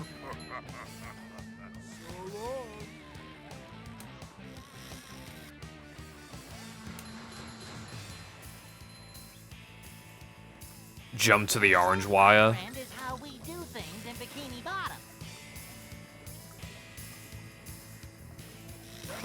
Run into the electric to die, and jump over a cutscene just like before. If you do have too much health, then you want to hit yourself on this TNT. The final stretch of the level is basically a straight line, so with that, we're pretty much done with the level. Dennis 2 can also be difficult to explain. I will be showing a beginner method first. It doesn't lose as much as Dennis 1. That's right. Show 'em who's the boss.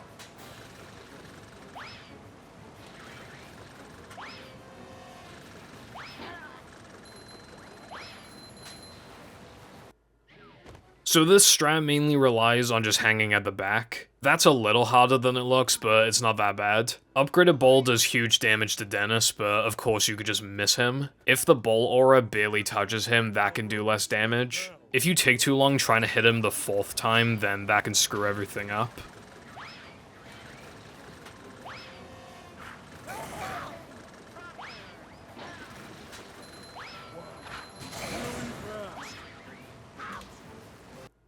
Also, you don't want to do your second bowl shot too early. It'll look like he took damage, but he didn't. Like if I do it too quickly here, you can see that it didn't stun him, so I have to hit him an extra time.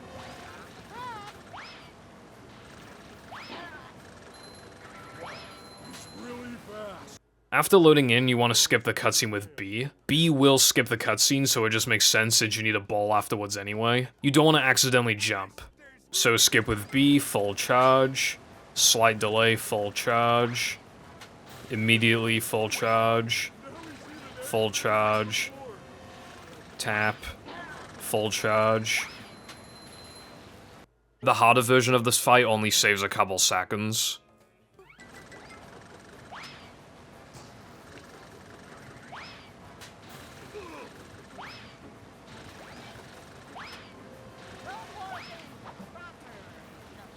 I got so close to Dennis that the slammer wasn't even in the way. If you get too close, he will move away. And at this point, you're losing so much time. And don't forget that you can one-frame the tow gun.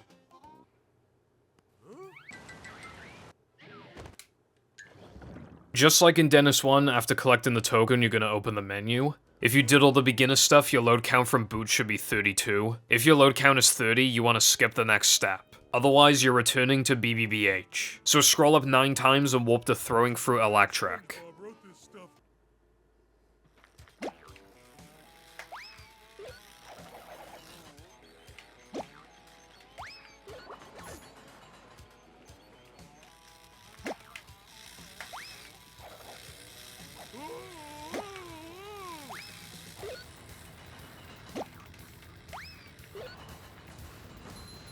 Macho stuff.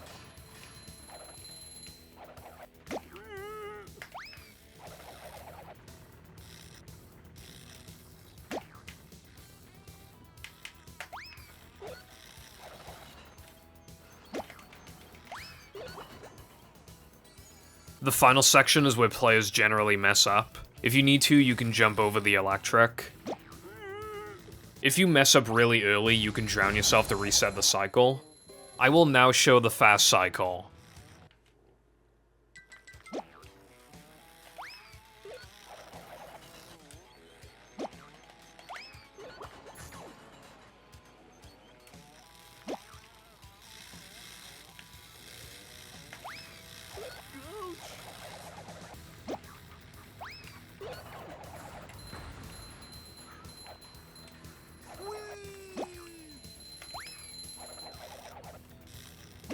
Light as a feather, but heavy as a brick.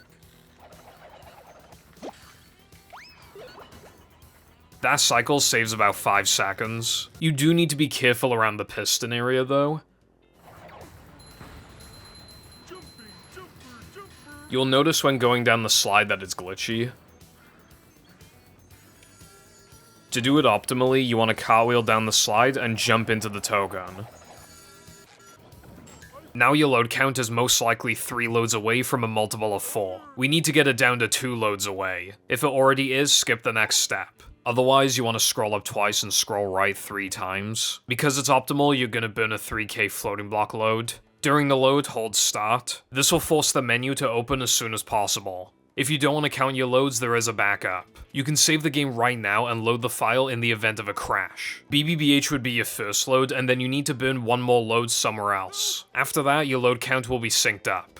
Anyway, we're gonna do a trick known as Ghost Warp. To execute it, we utilize the bowl storage tech. First, you're gonna warp to no cheese. Then you're gonna use SpongeBob's upgraded bowl, and during the detonation, you press start. It is vital you press start during the detonation. An optimal detonation would be bowling at the car. Next, you warp to Dennis, which is 11 scrolls down. And finally, you carefully scroll down 5 times. If the game crashed attempting to scroll from Dennis, your load count wasn't on a multiple of 4. Even a successful attempt will crash if you scroll to Neptune. We corrupted Knucklehead's task, so it relies on the warp conditions from Planktopolis. We have Plank's warp unlocked, so it's not a problem. I don't want to over-explain, but I should give a rundown. Upgraded Bowl's data is written to SpongeBob. By warping to a non-SpongeBob level, in this case Dennis, it's written to a different part of memory. After all, SpongeBob isn't loaded into Dennis, so how can bowl storage be written to SpongeBob? Initially unrelated to bowl storage, the game leaks memory every load, but it leaks additional memory every 4 loads. That offset is just enough to make Knucklehead Ghost Warp work. Speaking of, now you want to warp to Knucklehead.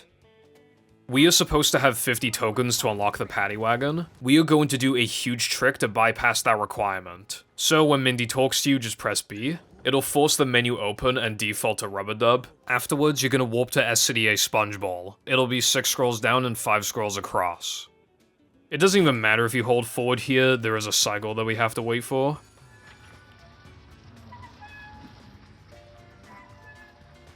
You can build up speed.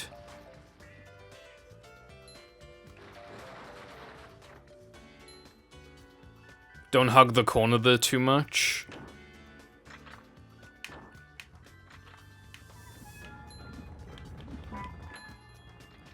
This pattern is red, yellow, blue. That's what I always use to remember. It'll come up again in a sec. So yellow, blue, red, yellow. And you're done. You can 2-frame this, I just missed it. Finally, you warp to Knucklehead, which is 6 scrolls down. 1, 2, 3, 4, 5, 6. When I load into Knucklehead, I'm gonna hold the R trigger and the A button, and I will keep pressing B.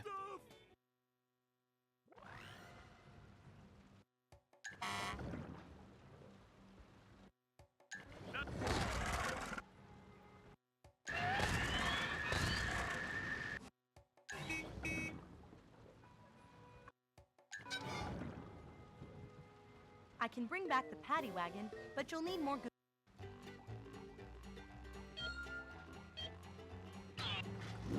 The trick will work as long as your load count isn't on a multiple of 4 the second time you enter Knucklehead. Ghost Warp only works on a multiple of 4 loads, but this trick fails on a multiple of 4 loads. The ring and time challenge were activated at once. To fix that, you want to reload. When talking to Mindy, the paddy wagon is still on the track. By closing the menu and holding A, we buffer the input and the paddy wagon moves forward little by little. It's possible to drive over the pit, and you can reload to try again as long as it doesn't put your load count on a multiple of 4. The inputs are very easy though. Again, just hold A and the R trigger and keep pressing B.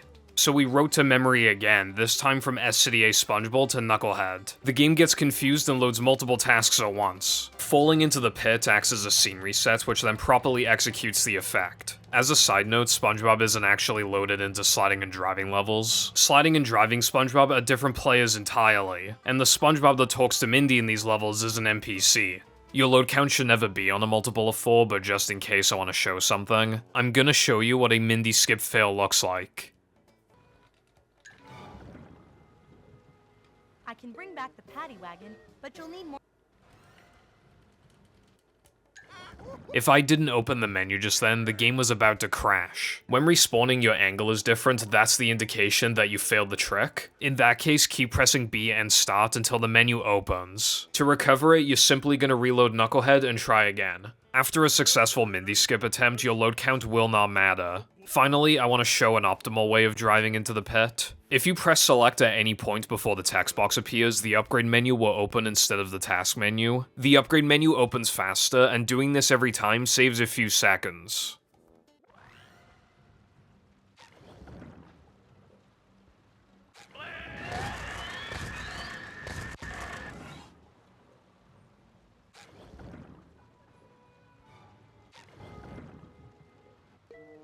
Anyway, let's move on to Knucklehead itself. There isn't much to say in Knucklehead, it is just a harder version of sandwich driving essentially.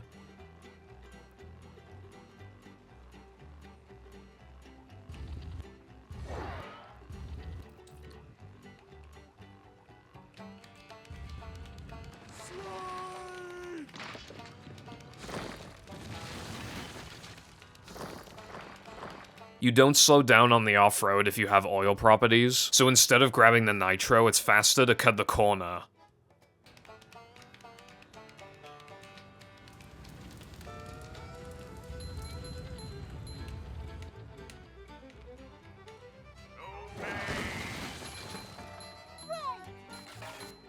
Nitro.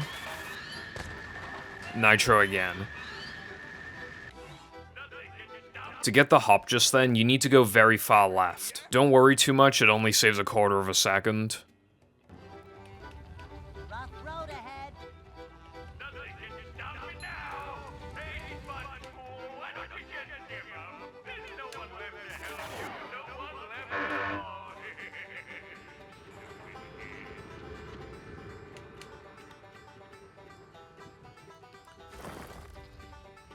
Hug the left side here.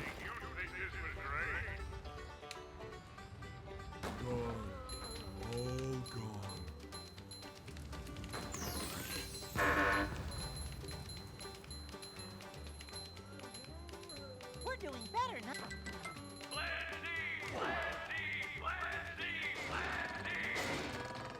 Those doors have RNG. The left door can't open, so what you're looking for is middle door. There's a 1 in 3 chance you'll get it, and if you do, it saves half a second.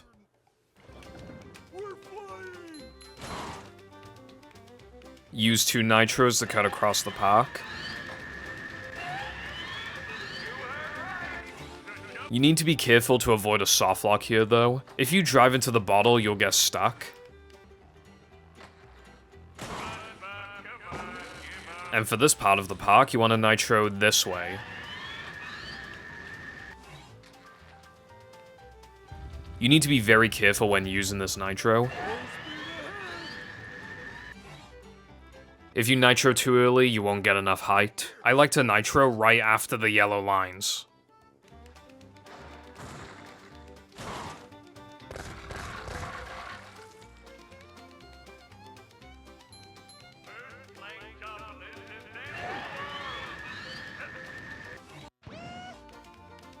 We can't find Neptune yet because we don't have guitar. For the time being, open the menu and scroll up twice to Planktopolis. The menu's gonna forcibly open because we don't have enough tokens for guitar, so you just want to close it.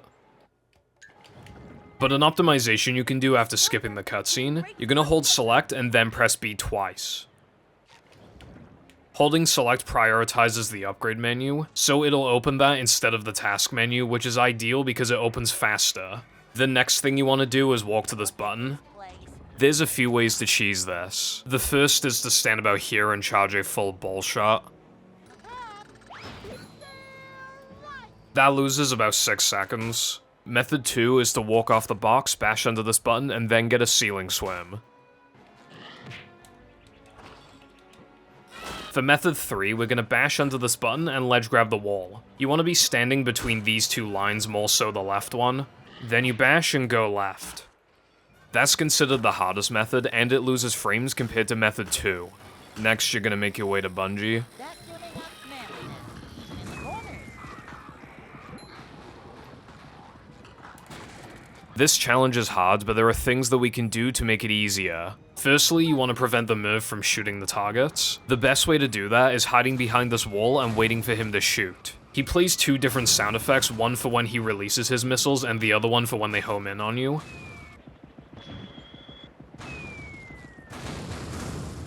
When you hear this sound effect, you can safely jump to the hook. He's still kind of likely to hit a target, but it does reduce the chances. Alternatively, you can do this.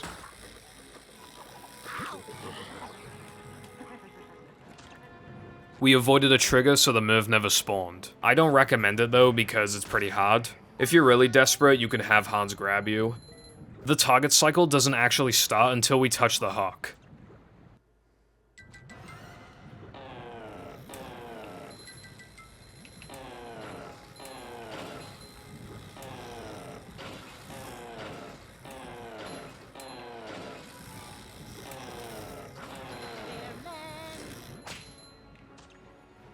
Dive into the left target, break the right one, then the left one. Go counterclockwise. Dive, and dive again.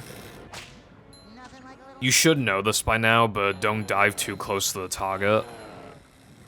If the Merv hits a target, you want to dive regardless.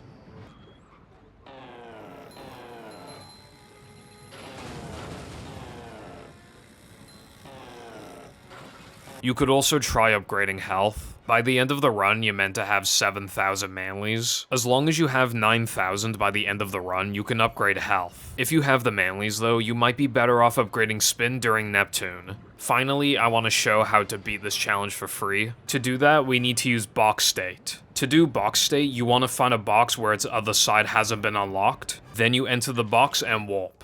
As you can see, the popper isn't even trying to attack. This does restrict your moveset, but that's fine because all we're gonna do is bungee.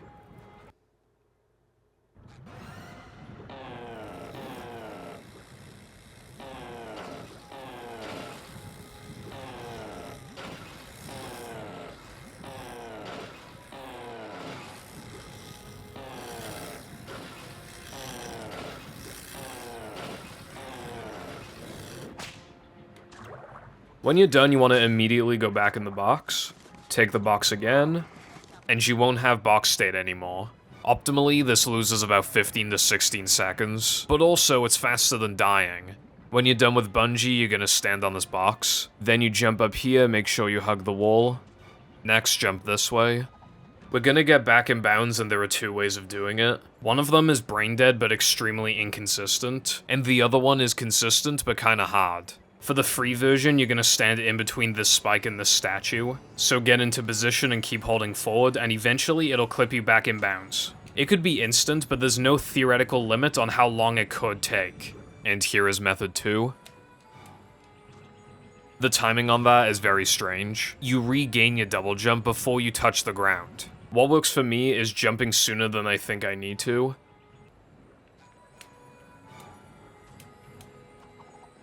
That happened because I jumped too early. That happened because I jumped too late. To mitigate some difficulty, I would turn the camera like this. Also, it's possible to get grabbed by Hans. For example, if I hold right too much.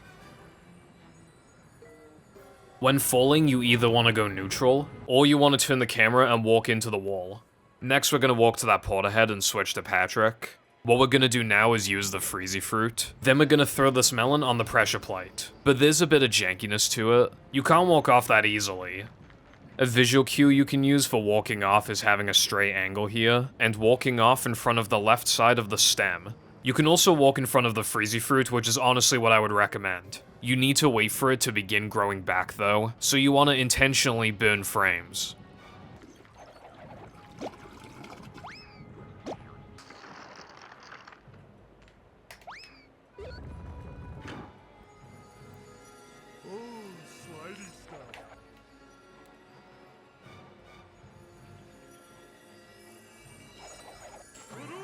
What I did just then was grab the combat warp and then collect the token. That is the most optimal thing you can do, even if you don't get the 2-frame. There's only a couple seconds of leniency to do that though. Also, don't cartwheel or anything on the ice, it loses time.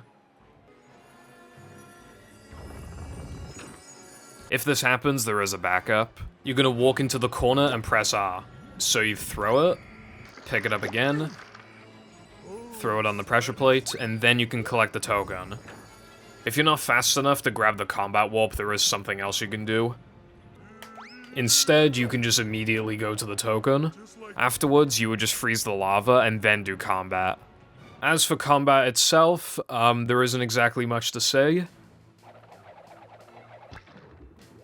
You win.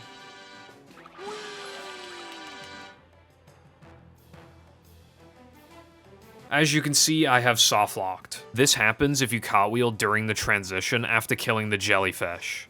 After combat, you're gonna go out of bounds again. You're gonna switch to Patrick and jump on the door, and then jump in between these two spikes. Then you're gonna cartwheel for a bit. There are two methods of doing this next part. I'm gonna show this method first, it loses like 3 seconds. You wanna stand to the right of this wall and walk forward. Then you just walk off, and jump.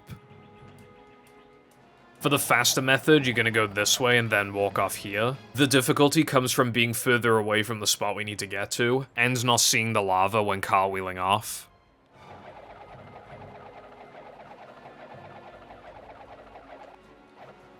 You do need to keep jumping or else you'll fall into the void. You can probably see the token in the background we need to get to it. You're either just gonna keep tapping A, or you can do cartwheel jump, cartwheel jump, cartwheel jump like that. I want to say that that saves 2 seconds.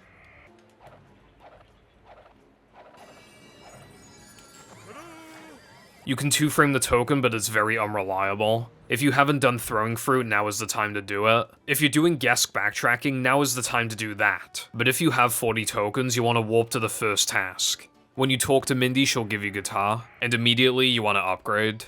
You can detonate guitar early by pressing R. If you hit an enemy or something, most buttons let you skip the cutscene. But yeah, either warp to Neptune or GESK. The beginning is gonna be the same, but here you definitely want 1 health. This time you want to run into the TNT, so that it respawns you higher up. But if you need to, you can drown yourself. And the final section is the same as before. With Neptune, your main goal should be to not get hit. First and foremost, I highly recommend upgrading Spin. It makes the boss fight a lot easier. Skip this cutscene, hold right, spin the table, and that's what you're doing basically, you're just hitting the tables and making it to crabs. You don't have to be so risky with dodging the fire though.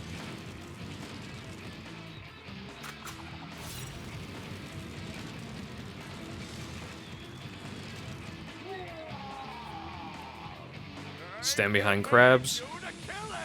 Skip this cutscene. Guitar. Detonate.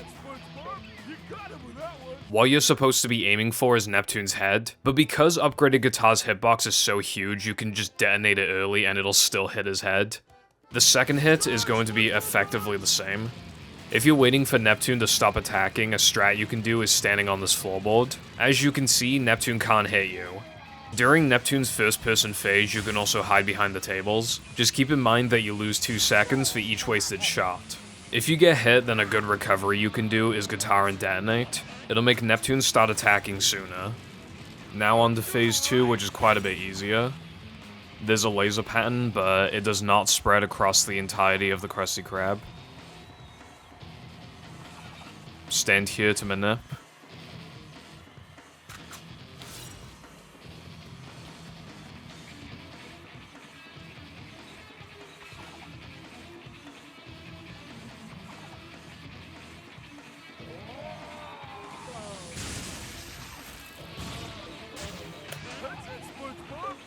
You're gonna do the same thing again. Phase 3 is straight up the easiest phase. The lasers are even easier to dodge, and with these spitters, you just want to bash them. It makes the phase a lot easier.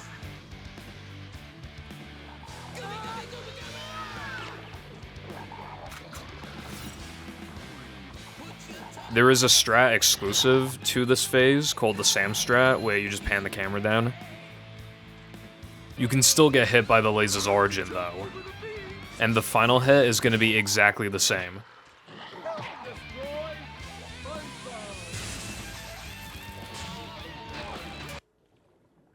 time ends on the final hit of Neptune. We're gonna go over a lot more time saves starting with Neptune. I'll be showing the remaining time saves in order of what I think is worth doing first, the exception being Neptune since I'm already here. The first time save worth going over is still kind of not worth it because then you need to make it to crabs fast enough, but basically we're gonna force Neptune to start attacking a little earlier. All hail, Plankton. That strat saves about 2 seconds, but the problem is that it's harder to get to crabs on time, and like I said, you waste 2 seconds for each wasted shot.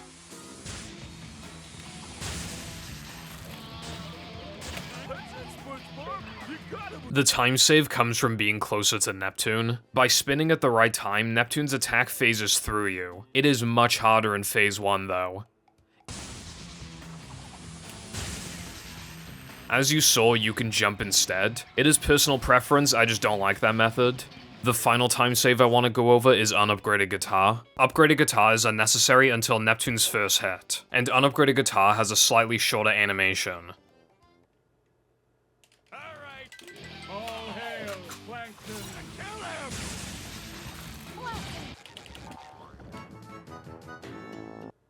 Metal forged by the power of rock. When Unupgraded Guitar's animation ends the second time, that's when you want to upgrade. With that out of the way, 3K is the first place I want to go back to.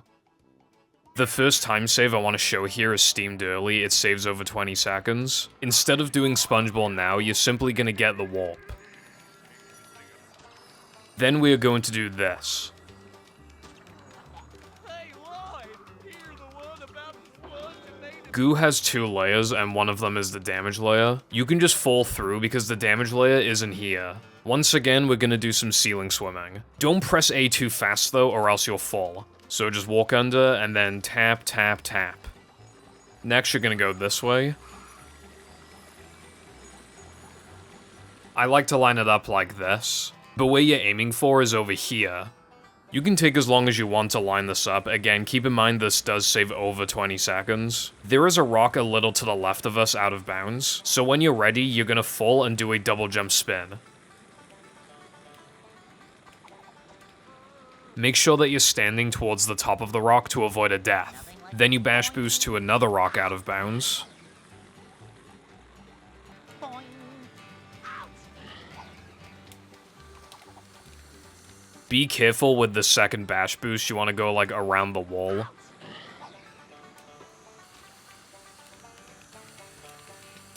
to daisy. For the ledge grab, you're aiming for the part that sticks out the most. You also want a slight up left angle. Then to finish up, you double jump spin to a rock. To make it easier, you can pan the camera down. Boing.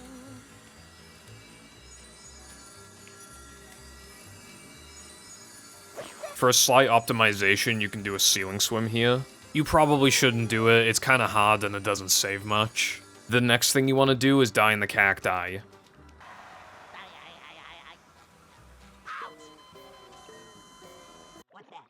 If you walk into the spikes too early after collecting the token, or if your position is too good when collecting the token, you'll still have invincibility frames present, so just in case it might be worth burning frames like wiggling around a tiny bit. But yeah, when you die you'll respawn here. You're just gonna make your way to the token.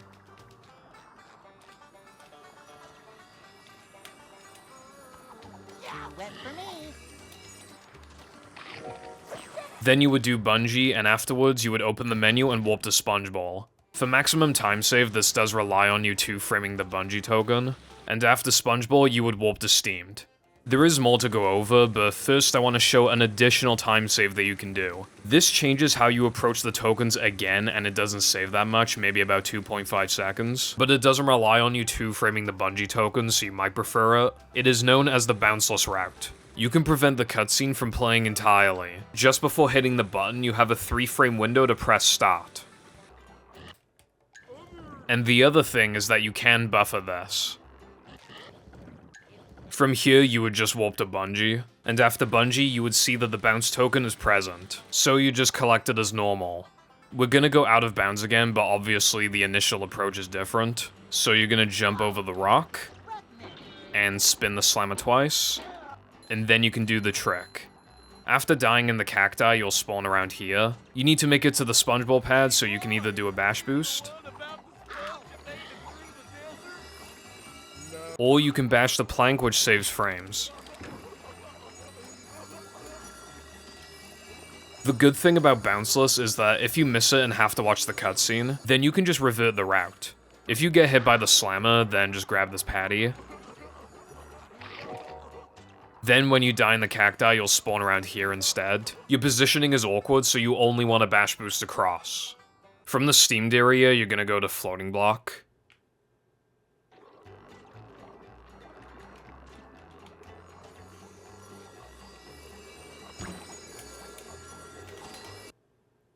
All we need to do now is arena skip.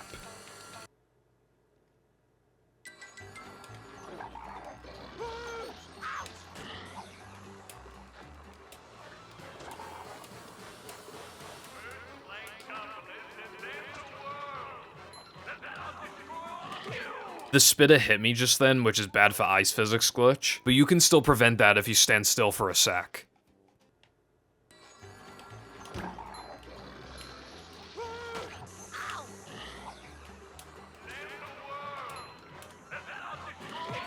That was another optimization I did, like jumping to these boxes instead. It can be tricky, but it does save a tiny bit.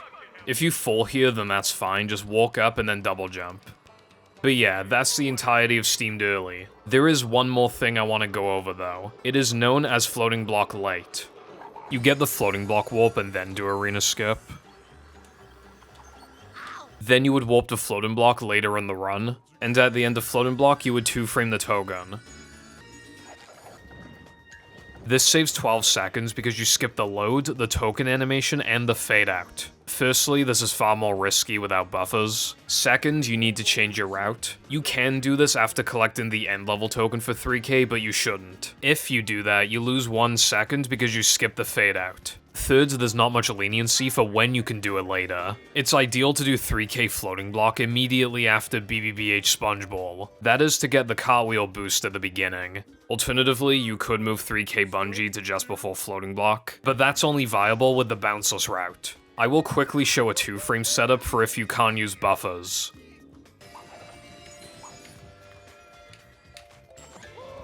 You want to stand just behind the black line on the floor, then you tap forward and press start. You need to have the right distance over the line, and make sure you stand further up the line than this. Anyway, the time has finally come, let's talk about Rub-a-Dub skip.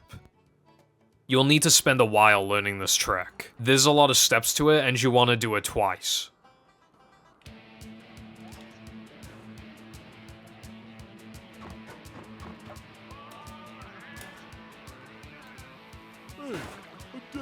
In Rub-a-Dub's first task, you spawn in midair so you can jump backwards into the wall, and as soon as you do this, you hold left. Until you reach this point. The railing is segmented, so this is when you want to start holding up. When you get to this point of the railing, you start jumping. You want good jump spacing and dynamic jumping for this. So hold A, and at the peak of your jump, transition to down left. Then, as soon as you make it past the railing, you do your second jump. Lastly, after the jump, I like to transition to up left. Let's go through that again. Jump backwards, hold left. At this point, hold up. At this point, start jumping, and then in the middle of the jump, transition to down left, and then do your double jump, and transition to up left. I should mention, by the way, that most players use D-pad. It simplifies your input, so most people think it's easier. Did Mindy bother to tell us if the train was still running around here? Talk about pretty rock formation. There are 2 reasons why I don't like it. First of all, have you seen the D-pads from this generation? And second, I really don't like the lack of precision. At the end of the day, it is preference, but I recommend that you at least try stick. A mistake that basically every player makes when trying to learn this trick. They do the jumps too early and they don't hold up for long enough. Even if you don't think you're doing that, you probably are. I'll show you some fail examples now.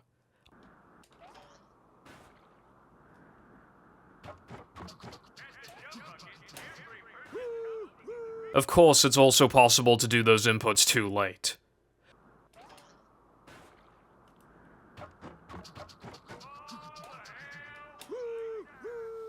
and make sure that your angle is good.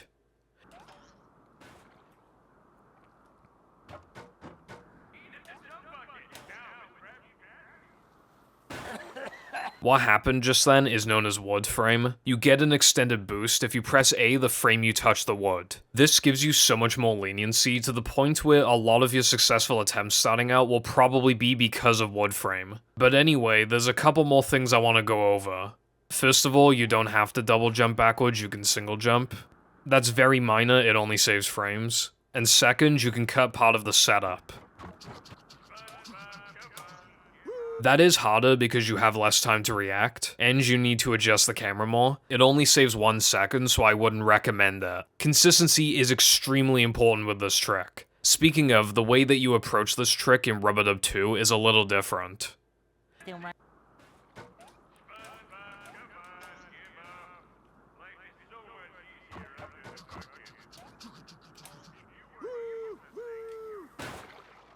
Every jump up the bridge just then was a 1-frame jump. If you do it perfectly, it saves like 6 seconds. I recommend just letting Hans grab you.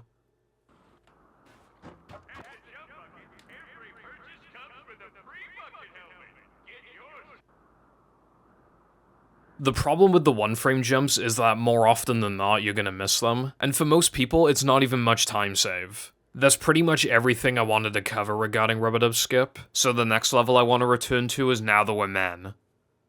To start, I'll be showing Monster Skip. Firstly, it reduces your load count by 1. The second thing is that you shouldn't use Upgraded Bash when practicing. It works a bit differently to Unupgraded Bash. After collecting the token, you're gonna drown yourself.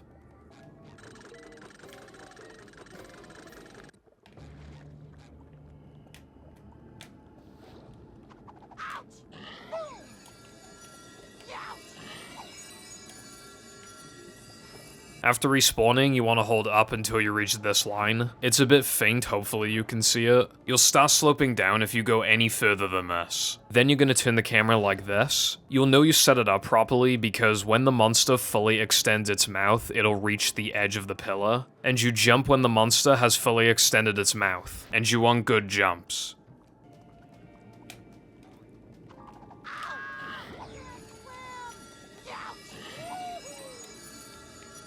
You're touching the eyelashes in a way where they don't hurt you, so after touching it, you want to quickly react and jump. Then you're looking to jump to the other side of the eyelash to get closer to the floating platform. To avoid knockback, you want to go neutral on the stick for the second damage boost.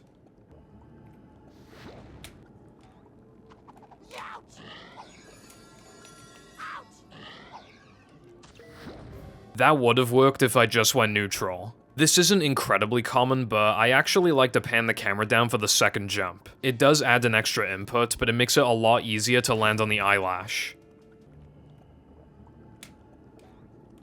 Ow! Forgot my floaties. Ow! There are many other setups that you can do. For instance, you could have an angle more like this.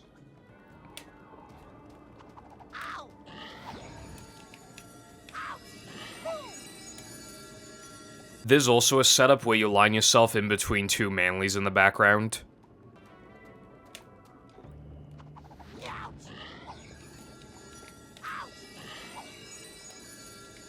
Check the leaderboards and look for as many Monster Skip setups as you need.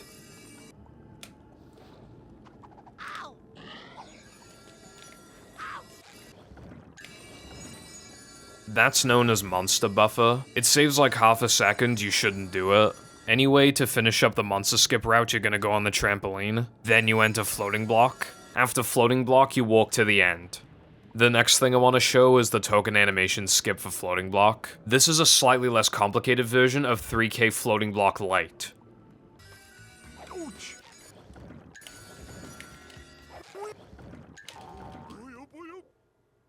That saves 10 seconds. I want to show an unbuffered setup. It's basically the same as 3K, except you do it on the right side.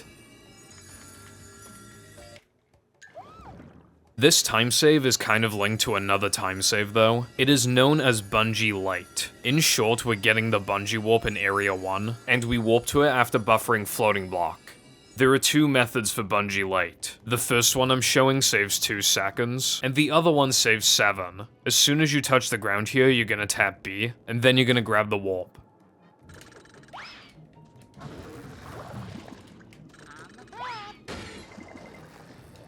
For method 2, we will bowl this eel from a distance. Not so fast! I get monster sick! Yeehaw! We're men.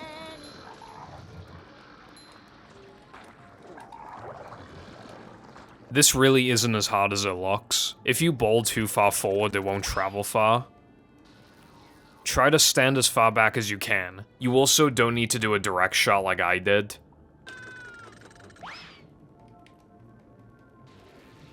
Regardless of the method, after floating block you warp to bungee, and you do it like normal but you 2-frame the token. It was fast to 2-frame regardless, but now it's needed to save time. Afterwards you warp to the second task.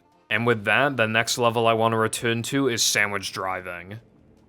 Before showing Sandwich out of bounds, I want to go over a few things. The difficulty will vary depending on Paddy Wagon version differences. There's a harder version of this that I'm not showing yet because it's an advanced trick. And despite the time save, I don't recommend adding this immediately. 12 seconds is a lot of time save, but this level goes from free to kinda reset heavy. Lastly, this is a lot easier to learn with the practice mod or save states.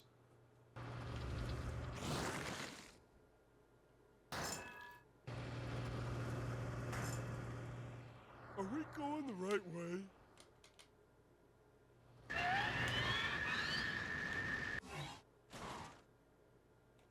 We need every single checkpoint trigger to beat the level, so we need to grab it and then do the trick. You need to drive through half the trigger before it registers. A good visual cue is that you're lined with the left side of the door frame on this building by the time that you turn around. What runners struggle with the most is just setting this up. Here's an example of an optimal setup.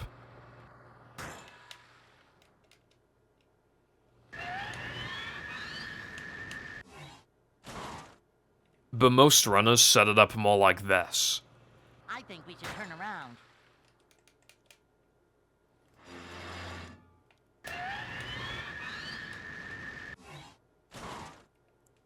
Either way, you want to drive through these big yellow lines before fully turning. This dirt pile is what makes this trick difficult. You're looking to hit the right side, but you can't go too far right. This is what it looks like when you go too far left. I think this kind of angle is good. After hitting the dirt, you mostly want to hold right, but it is possible to go too far right.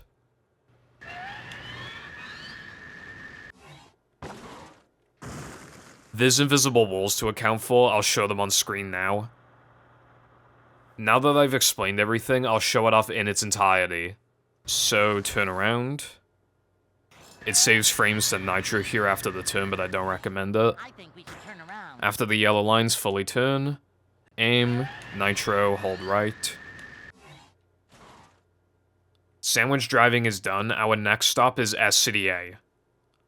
Firstly, I'll go over the final instance of floating block light. This one saves a couple less seconds and it's even harder. I think it's about 9 seconds. So first you ignore the task. Later in the run, you warp to floating block, and of course you 2-frame the token. There's a fairly easy death exclusive to SCDA floating block. It barely saves anything, but it subtracts 1 to 2 loads depending on when it's done.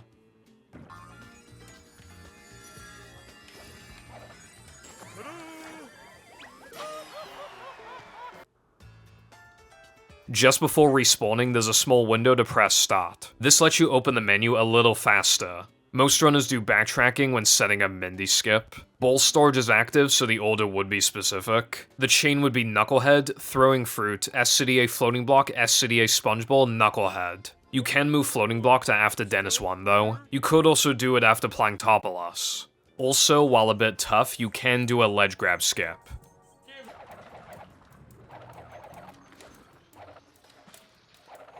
There's a few reasons why this one is worse than the one in 3K. First, it saves less time. Second, it's later in the run. Third, there's 2 more chances to lose ice physics glitch. And fourth, it makes the move cycle harder. Normally, the cycle effectively begins when you exit floating block, but now it'll start a 3 meter 2 frame. And if you don't 2 frame the token, the cycle begins at the start of area 2. Since I'm already here, the next thing I'll show is the advanced floating block cycle. It saves 4 seconds and a lot can go wrong, but I still want to show it.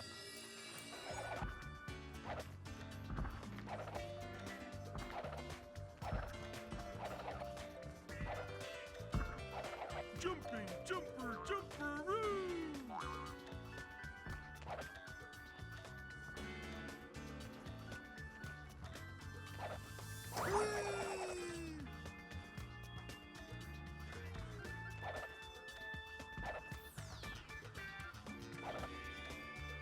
Just like walking on ice cream.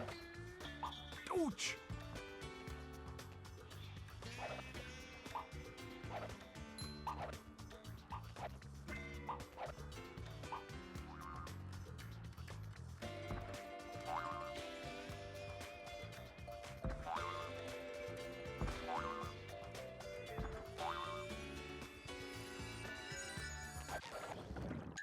This generally won't be an issue, but there are many instances where you can go too fast. You want to go neutral on the stick for that one spike block.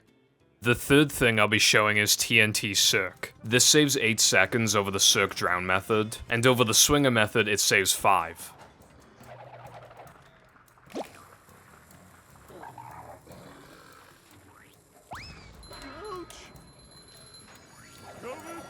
Then you would do this.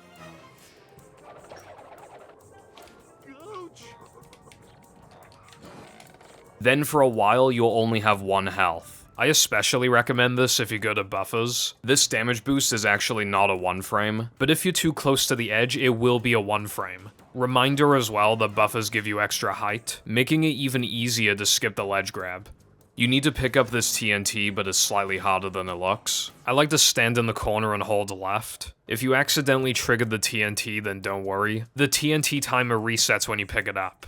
When you're close enough to the edge, you hold right, and you throw the TNT against the wall. Immediately after pressing R, you hold down. Not for too long though, just enough to correct your angle. Then as you get damaged, you hold up.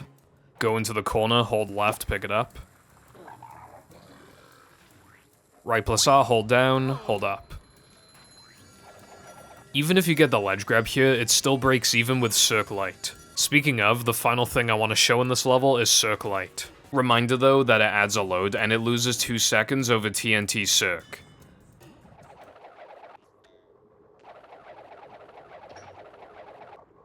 Whoa! You need to get the Circ Warp whilst building speed on the Swinger. This forces you to go slightly more inward of the tunnel. Then later in the run you warp to Circ.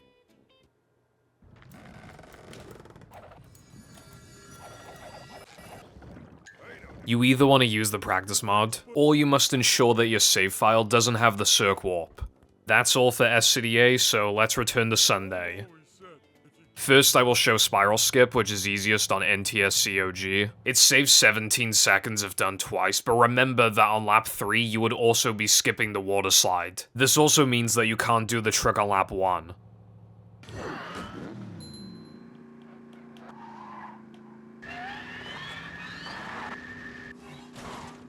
You want to hit the wall a little to the right of this pole. There's a little M-shaped texture on the wall, so you can try to aim at the middle. Then in mid-air, you kind of tap left for a bit.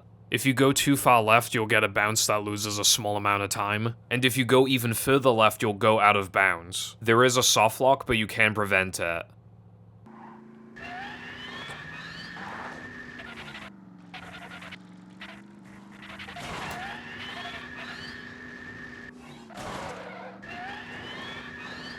The main thing is to not go too far right near the ice cream.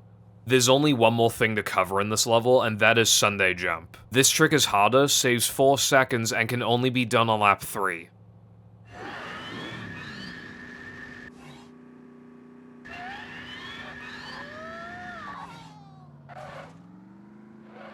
There's leniency, but I like to start my nitro around here. Then you inch left for a sec, and just before driving off the ramp you hold a hard left. You're looking to bounce off the left side of the rock, but that doesn't need to be the case.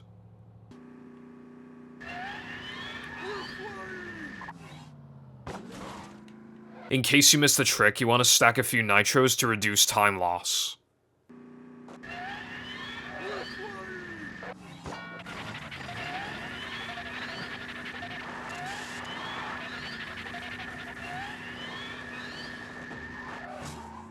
The big issue with this trick is that you can get soft-locked. All it takes is to overshoot and go a little too far to the left.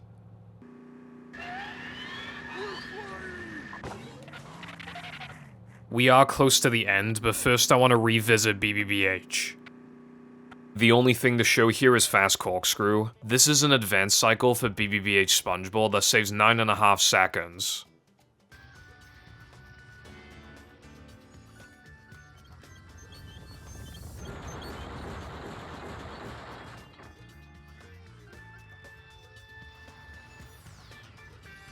The issue is that Spongeball is surprisingly heavy. It takes a moment to get a good speed again, and this is what throws runners off. You see the two pairs of blocks in front of me? You move forward once the left pair is close to covering the entire platform below. By the time you reach the block, it should be just left enough to squeeze by. Then you hug the edge for the remainder of that section.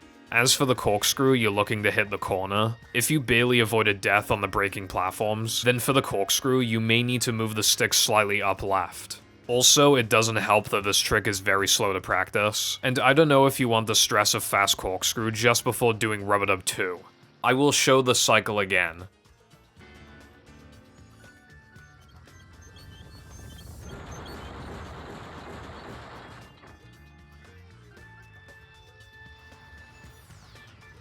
And yeah, that's it, the tutorial's done. There will be an unlisted video linked in the description covering even more stuff. It'll mostly be stuff to avoid for a while. Anyway, thank you for watching.